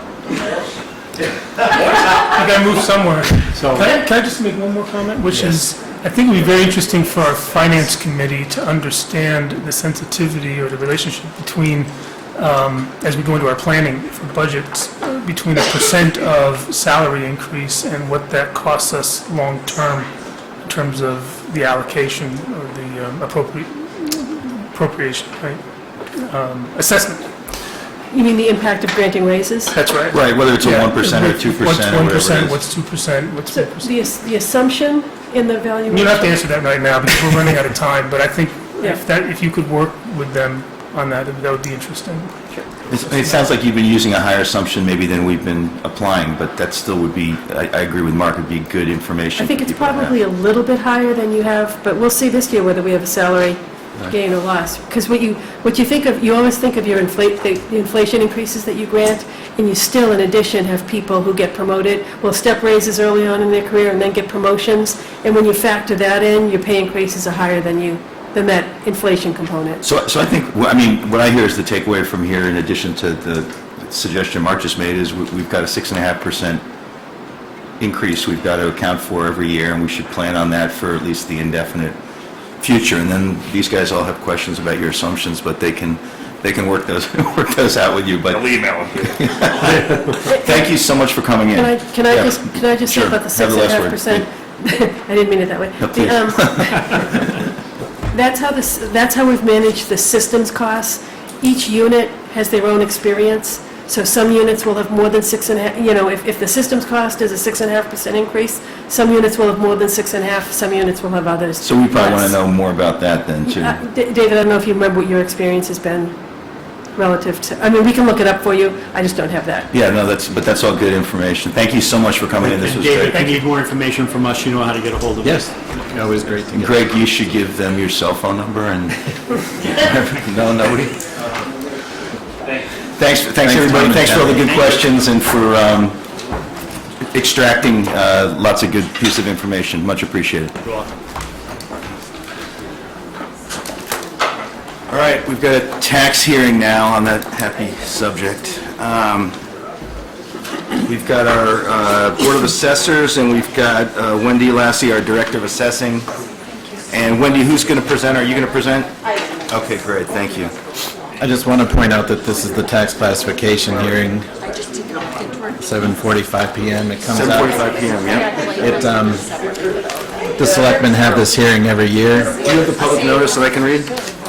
Yeah, it's in there. It's in here, I don't see it. Oh, no, that was the victual notice, I'm sorry. I saw a notice, but it's on the victual. Well, we should read this, the public, I was advised last year we should read the public hearing notice. I was advised by, another selectman. Yeah. No, that's the victualist. That's the victualer's license. Yeah, let's do that, just so we have on the record that we were properly advertised. What I wanted to say is this is an annual vote that the selectmen take, and it's basically to decide whether you want to use a split tax rate or not. So you would tax residential differently from corporate. Okay. So that's, it's usually a relatively simple vote in that we never go with a split tax rate. Don't, prejudge the hearing here, David. No, I'm just setting the bar for you. You can take it down if you want. We've got a new business in town, we might want to just jack up their taxes, I've heard the pizza there is really good. Is it good? All right. And are we expecting all the assessors, or just, no? Are we still live? I think we're still live, Can yeah. I just make a follow-up comment to that NCR presentation? So Paul Tedesco from the Prim Board has offered to come in and give a presentation on actually the earnings and investments. He was supposed to come in this time last year, but he had a family medical emergency. So if that is something in addition to this discussion that you would like to have done, where they come in and talk about Prim, which we actually do invest some of our OPEB liability monies in, the Prim Board is more than happy to do that. Yeah, my sense of the room was that there are people in town who are interested in knowing more about that, and whether it happens during a Board of Selectmen meeting, which I'd be happy to, subject to everybody's agreement, If happy to you do it here. guys want to give me a couple Or of else have it dates, a different time, whichever makes more sense for the board. well, if you guys give me a couple of dates, I will reach out to the Prim representatives and ask if they can make any of them. So we can do that offline, though. Sure, but it's a good discussion now. Does the board want to hear from Prim directly? I wonder if, Mark mentioned the finance team or finance committee, maybe they can have, See, that's I don't sort think of it what I needs was to wondering be too, here. whether we hold a meeting and it becomes a meeting of the people who want to hear about the Prim investments, which maybe the finance team, maybe some folks from advisory, maybe some people from this board, but not necessarily at a regular Board of Selectmen meeting. Advisory may be more interested in hosting it than us, frankly. Yeah, what they're going to do is give the presentation that they give at the Middlesex County quarterly meetings that I attend, which basically talks about their investment split, Their objectives and... their return, their historical and estimated return. So we can work out dates, maybe David and Marion, or David and George and I. Okay. Yeah, no, thank you, Heather. Okay, so... Oh, you gave me a really small print one. This is the legal notice for our hearing. The Sherborn Board of Selectmen will hold a public hearing on Tuesday, September 13 at 7:45 PM in the Selectmen Meeting Room at Town Hall, 19 Washington Street, Sherborn, Mass. The central issue to be discussed during this tax classification hearing is whether all 5 classes of property, residential, open space, commercial, industrial, and personal, shall be taxed at the same rate or at different rates for fiscal year 2017. Interested taxpayers are urged to attend the hearing. Written and oral statements from interested taxpayers will be accepted and taken into consideration at the hearing. And this was advertised by the Sherborn Board of Board of Assessors. Okay.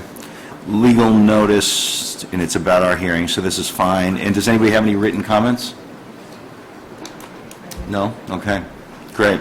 Thank you. Wendy. I'd just like to take a minute and introduce you. This is Michael Goldstein. He's a new member of our board. Welcome of back, Michael. assessors. And he's here just to look on. And so, every year, we do this hearing to decide whether we want to keep a single rate or a split rate. And I think we've all agreed that it makes more sense for a town this size with minimal commercial real estate or property to stay at a single rate. So attached, do you all have a copy of the classification hearing report? Okay, so just to talk a little bit about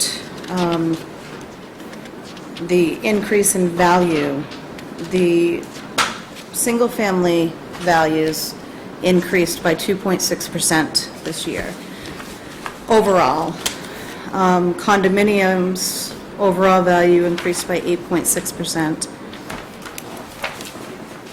and vacant land and accessory land went up by 7.1%. And where is this in the presentation? Page 6. You on page 6? Page 6. This is, I'm just reading off of a report that I have.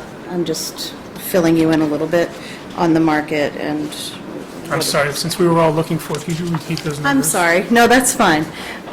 Just wanted to kind of just give you a little, the market's increasing based on sales from 2015, not current. The single-family residential overall value difference is 2.5. Condominiums is 8.6. And then miscellaneous residential is 1.3.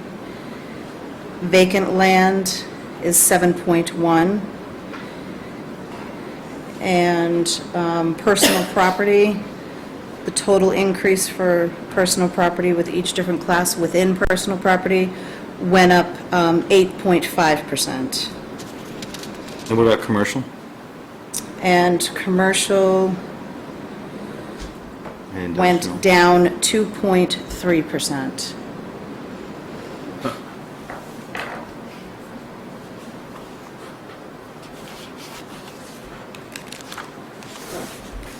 And one of the reasons commercial went down is because of the fire at Trinity Farms.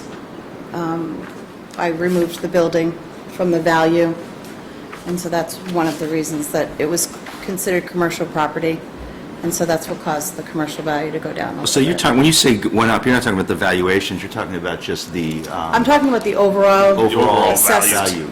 The assets. assessed value Value, difference. Right.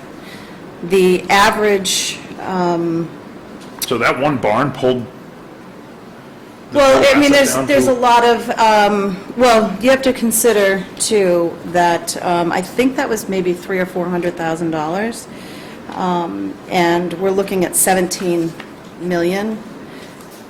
So actually, it was about 391,000 was the difference in value. And it immediately goes to zero?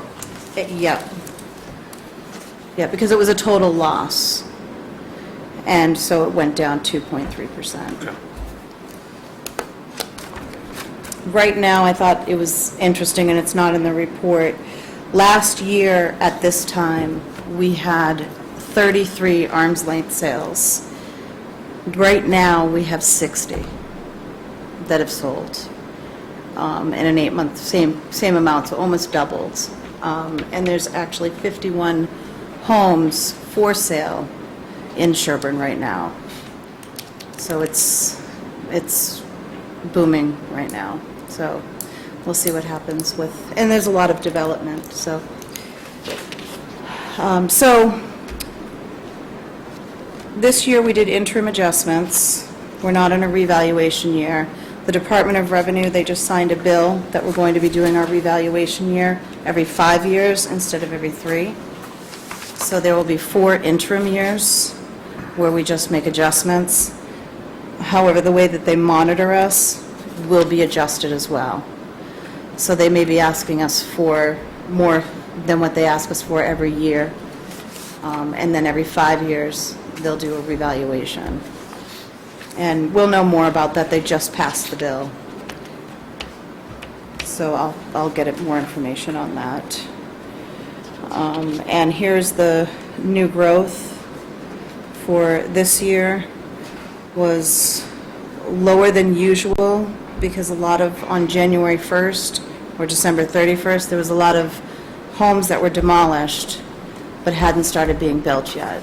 So for example, I was actually on Hunting Lane on January 1st in the morning over at the Peace Abbey, and it needs to be 50% of the value of the land in order for it to be taxable, and it wasn't.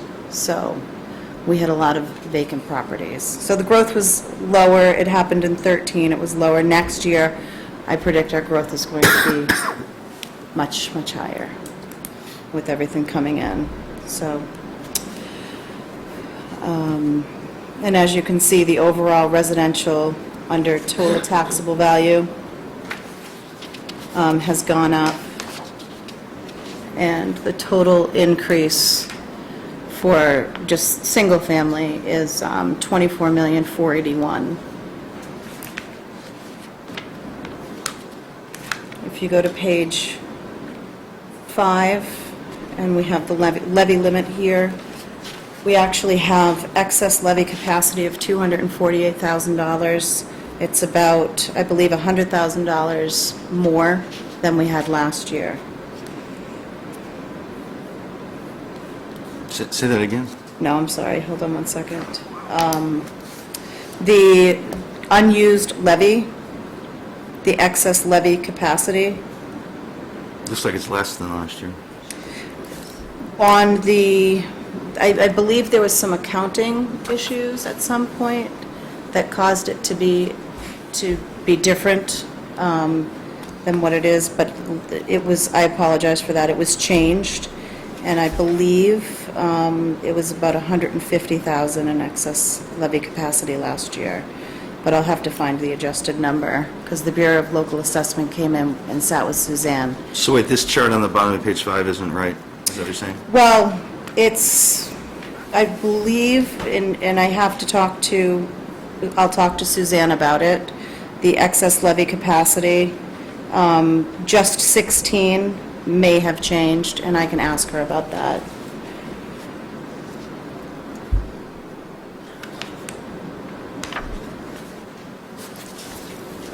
And what are these percents that you've got listed? Under the percentage of the levy raised.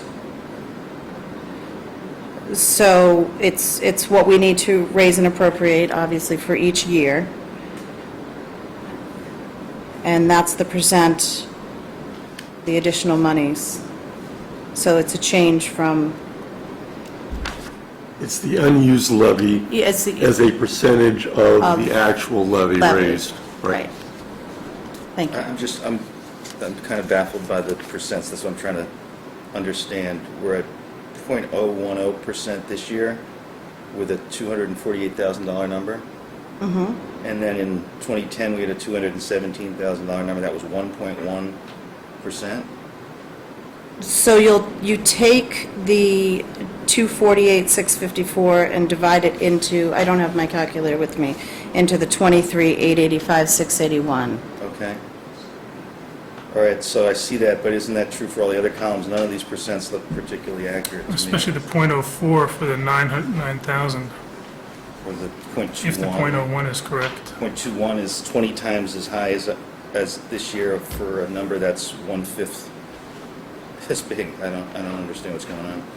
So I'm getting this, the data here has been used, and I add in, my data, and I get the data from the gateway through the DOR, but I can... I think it's time for them to go back to the drawing board or you and figure out what the numbers are, because this doesn't make any sense. What's Eleanor?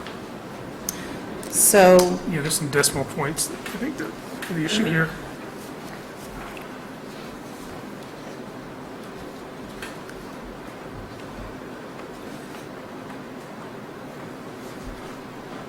don't think it's as simple as that. Suzanne, look at these numbers. There's a double asterisk there for 2010, that's the outlier. The others all line up If it's not as levy the raised. unused levy as a percentage of the actual levy raised, except for 2010. The percentages look okay. The percentages don't look right. How are we at .010 in this one? What percentages are you, Oh, this I is- don't have my Except for it's calculator 50. with me. That's right. The outlier, the mistake is this one. Check through this one. Oh, yeah, yeah. Which one? Which year? 2013 appears to be. There's just a lot of screwed up numbers in there. But Yeah, that's more like, those aren't percents, yeah. Those are not percents? No, So that's, it should be this is a 1%. percentage of this number. 240,000 is 1%. Yeah, I don't think we can solve it at this meeting, it's It's just... just, it's decimal points. What's that? Should have been within the same order of magnitude. I understand. You know what I mean? Yeah, I think Chuck just checked them. Yeah, Right, they're move the correct decimal decimals, okay. They're Okay. correct to me. They shouldn't have the percent sign next to them, is what you're saying? Okay. Except for the first one, okay. What did he say? Yeah, The I'm not actual sure it's that percentages? simple. I'm not sure that's true either, but Yeah, okay. because 2015 doesn't look right either. Well, that's okay, we don't have to do the math here, but hopefully it'll Well, yeah, help out. Hopefully the big numbers are right and the tax rate's right. Well, they are.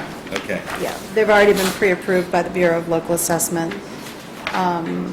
We did everything in advance of the meeting, Okay. so they should be fine. Okay. Okay.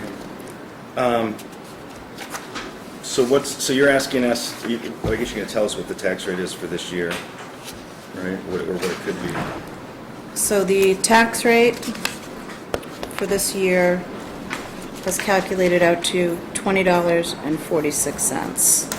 2046. Okay. Yeah, it's gone down 11 cents. On page 8, I've listed the individual scenarios for the different percentages of shift.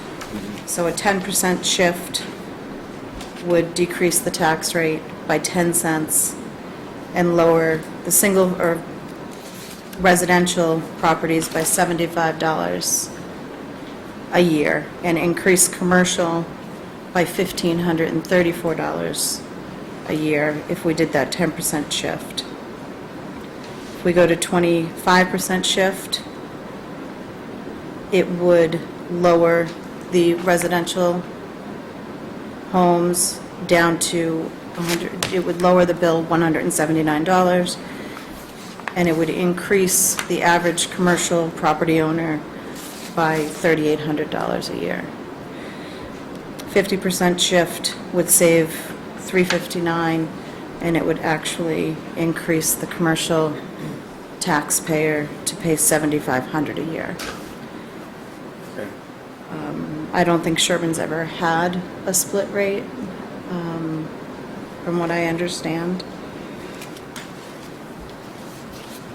Here's a question Paul would love if he was here. Okay. Has anyone ever split the rate the other way? Shifted it. Since it has almost no effect on the residents, but it has a huge effect on commercial in Sherborn. Has anyone ever flipped it the other way to help the commercial? Well, it would be the same, I mean, I'm using, what we did is just used the, No, I know how you did it. Oh. I know how you did it. yeah. He's saying give the preference to the... Have you ever heard of anyone doing that? Oh, no. No. No, because commercial is income producing, and that's their, Some would argue that right, in this town. right. So, Okay. All right, so the proposal is to approve a single tax rate. So moved. Okay. Second. And counts. Favor? We have to take a roll call on this, David, or are we all set with just a regular vote? Just a Regular vote. vote, okay, all in favor? It's 4-0. Hey, Can I ask a question? Yeah, I was going to ask a question too, go ahead. My question was going to be for Mary, which is how close is this tax rate to what we thought we were getting after town meeting last year? In other words, where it was, I know there was an effort to push the rate down and even to try to get below 20. I think we knew we weren't going to get below 20, but is this where we thought we would be? I don't know that we knew where we thought we were going to be honest with you. I'll tell you, I actually do have a question, because we were, one assumption that, by we, I mean, was making, was that the reval, wasn't that money voted for the reval, wasn't that voted in 2015, that it would have happened, I thought that money was for this year. 2018, I've already started for 2018, but they just signed a bill and they changed it to every 5 years. No, I know about the Right. Modernization Act, but didn't we vote, maybe I'm just wrong about this, but didn't we vote in We did. 18? It's gonna happen this year, 2015, for next year. the money allocated for 2016 for the reval. I believe it was voted in I was here when it was voted. So it was voted in It was 2016. voted you're in saying, for 2016 for Really? the funds? I Yeah. thought, okay, so I'm just off by a year then, because I thought this was the year where the reval was going to No. hit. We voted it just last town meeting. Yeah, just, Okay. it was, Okay, yeah, it's so on I'm fourth. off by a year then. I guess the good news is there's a slight rate decrease. Slight, yeah. And Still could be good news. Yeah, I think we were expecting a slight increase after town meeting. Yeah, I mean, at one point, we were afraid it would go over 21, but Yeah. And It's a great how much question. that needs to be raised and appropriated, it's, you know, It's a great question though, Mike, because there were a lot of moving pieces at the end. right. I mean, right. Far more than I I was think one of the comfortable with. things that saved us was probably for 17, doing some capital out of revenues. Without, That's going to save us, well, eventually it's going to help us with debt service down the road. without debt exclusion, the tax rate would have been $19.14. And then But when that's you, every year's tax fees. Right. Right, that's all tax fees. all Right. years. right. So I'm just saying that that's a factor that drives it up $1.50 or, That would, it's worth about $1.50. yeah, about $1.50. All right, and Mark, you had a question? Yeah, on a different topic, we have a lot of land in town that's under the agricultural exemption. What is the process for ensuring that land continues to meet the requirements?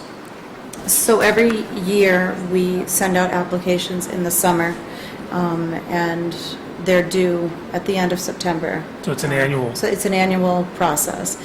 And what the state requires for us to approve the chapter land every year is a profit and loss from the farm receipts, and sometimes we will get, if we don't feel they've provided us enough tax returns. And it's a very minimal amount of income that the farms have to accrue. It's usually about between $900 and $1,200 a year. So a lot of farms will sell bales of hay and things like that. Could I rephrase this question? Sure. That was 61A, how about 61B? 61B. Open space, right? Yep, 61B is approved by the Board of Assessors. And we have to go, we'll go walk the property. I'll go walk the property, make sure there's no buildings on the land or pools or any kind of building. As long as it's considered open space, they are eligible if they have 5 acres of land. And it's considered recreation land, however, people in Chapter 61B do not need to allow the public onto their property. So if there's a form and you can check off that it's only used for the people that live and on the property for, and then they have a list for hunting, bird watching, nature walking, or something like that. Wendy agreed to work to pull that list together. I think Peter Caruso had asked for it a couple of years ago, to actually be able to put on the website what those properties are and that they have public access and list the purpose, what it's Yeah. received the exemption for, Yeah. so that people could actually get some benefit of. Right. of So those. this round, I figured what we'll do is, we're getting all of the new applications now, and I'm going to just keep track of who allows public on their land. And then I do have to check with the state to make sure that I can, in essence, publicize that. Yeah, you can. You can? I'm telling you.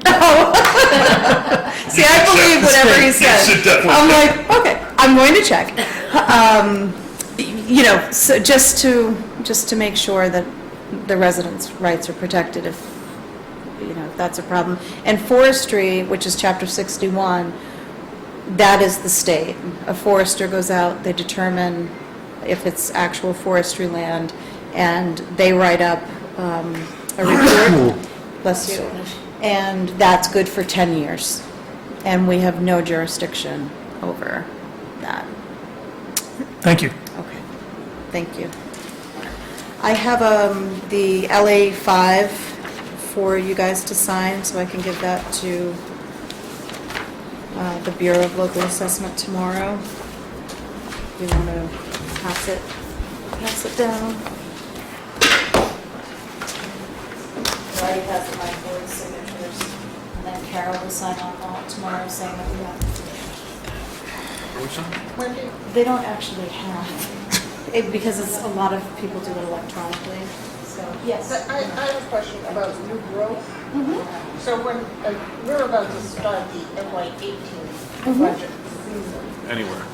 and when we're putting our model together, we're looking, we always include an estimate. An estimate? of new growth. And so when we're working on the 18 budget, are we including, is the new growth going to be for the year 2017?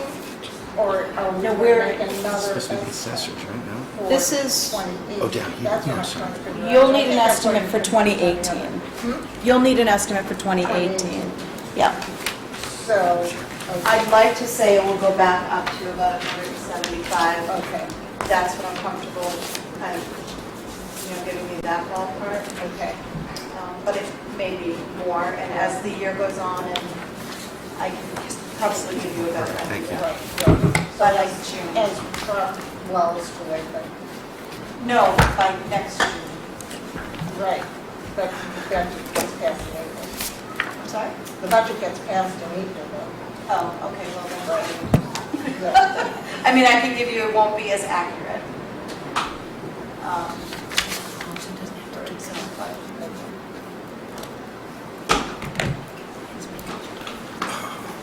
Thank you, I think it's over here. Thank you very much. Thanks, Wendy. That was really helpful.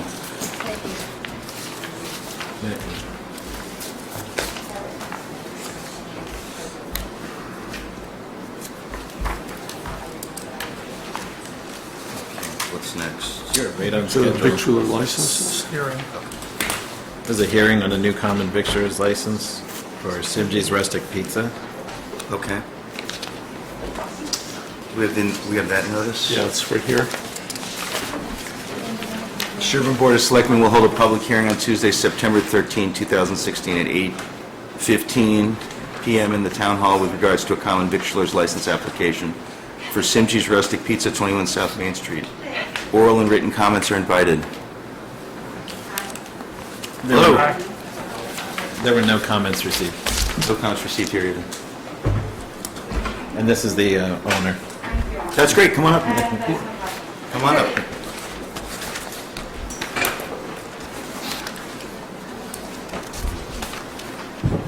Okay. So, Gene, everything's in order on this package, and this, And they got their approval from the Board of Health, and the water inspector, fire inspector, and building inspector were all, and Board of Appeals is okay, or they're going through that? they don't need to because it's the same use for 21 South Main as the existing one is now. Okay, so it's not, and that permit wasn't tied to the ownership or anything? Okay, great. Great. So everything's all ready to go? Okay, and there's no change in the business operations or hours or anything? No. No, exactly the same as it was. Everything is the same, except me, I'm the new one. Okay, great. Anybody have any questions? I have a question and a comment. Well, first of all, with two comments. Welcome to town. Thank you. We'd like to welcome the people to town, and with your victualler's license, you get some free advertising, because I went to TripAdvisor and Yelp, and the Yelp review was, Simji's Rustic Pizza is nothing short of amazing. Staff are incredibly friendly and know everything about food allergies, so well done. And then I see that you live in Webster. Can you pronounce the name of the local, of Webster Lake? Please don't. Okay, I just... You check? No. We know the meaning, but not the Lake pronunciation. Kwanjo Bonjo, yeah, but It's got a lot of letters in it. yeah. Okay. So I'd move to approve the Any victuals. questions? Anybody else? Questions, Second. discussions? Move to approve in second. That's quick. Anybody in the public have any comments on the pizza, the restaurant, questions? No? Anything? Okay. Order. All right, good. Yeah, we're hoping you carry boxes in for this meeting. I don't know, can't do that. Okay, so we have a motion. Do we have a second? Second. Okay, all in favor of approving the license? Great, thank you. How many you want to give a little pitch for your business since you're on television and you've got a microphone in front of you? Welcome to everyone. That's everything that I have to say. So pizza, what, sandwiches or drinks or? Pizza, sandwiches, drinks, salads, subs, Great. and we will start with something new every week, something new, like degustation, and we'll see how that will look like for all of you. Very good. Do you have other restaurants? In here in US? No. Well, good luck. Thank you very much. I will need that, a lot of that.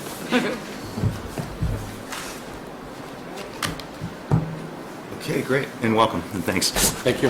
All right, anything, what are we doing next, guys? Thank you very much, and welcome.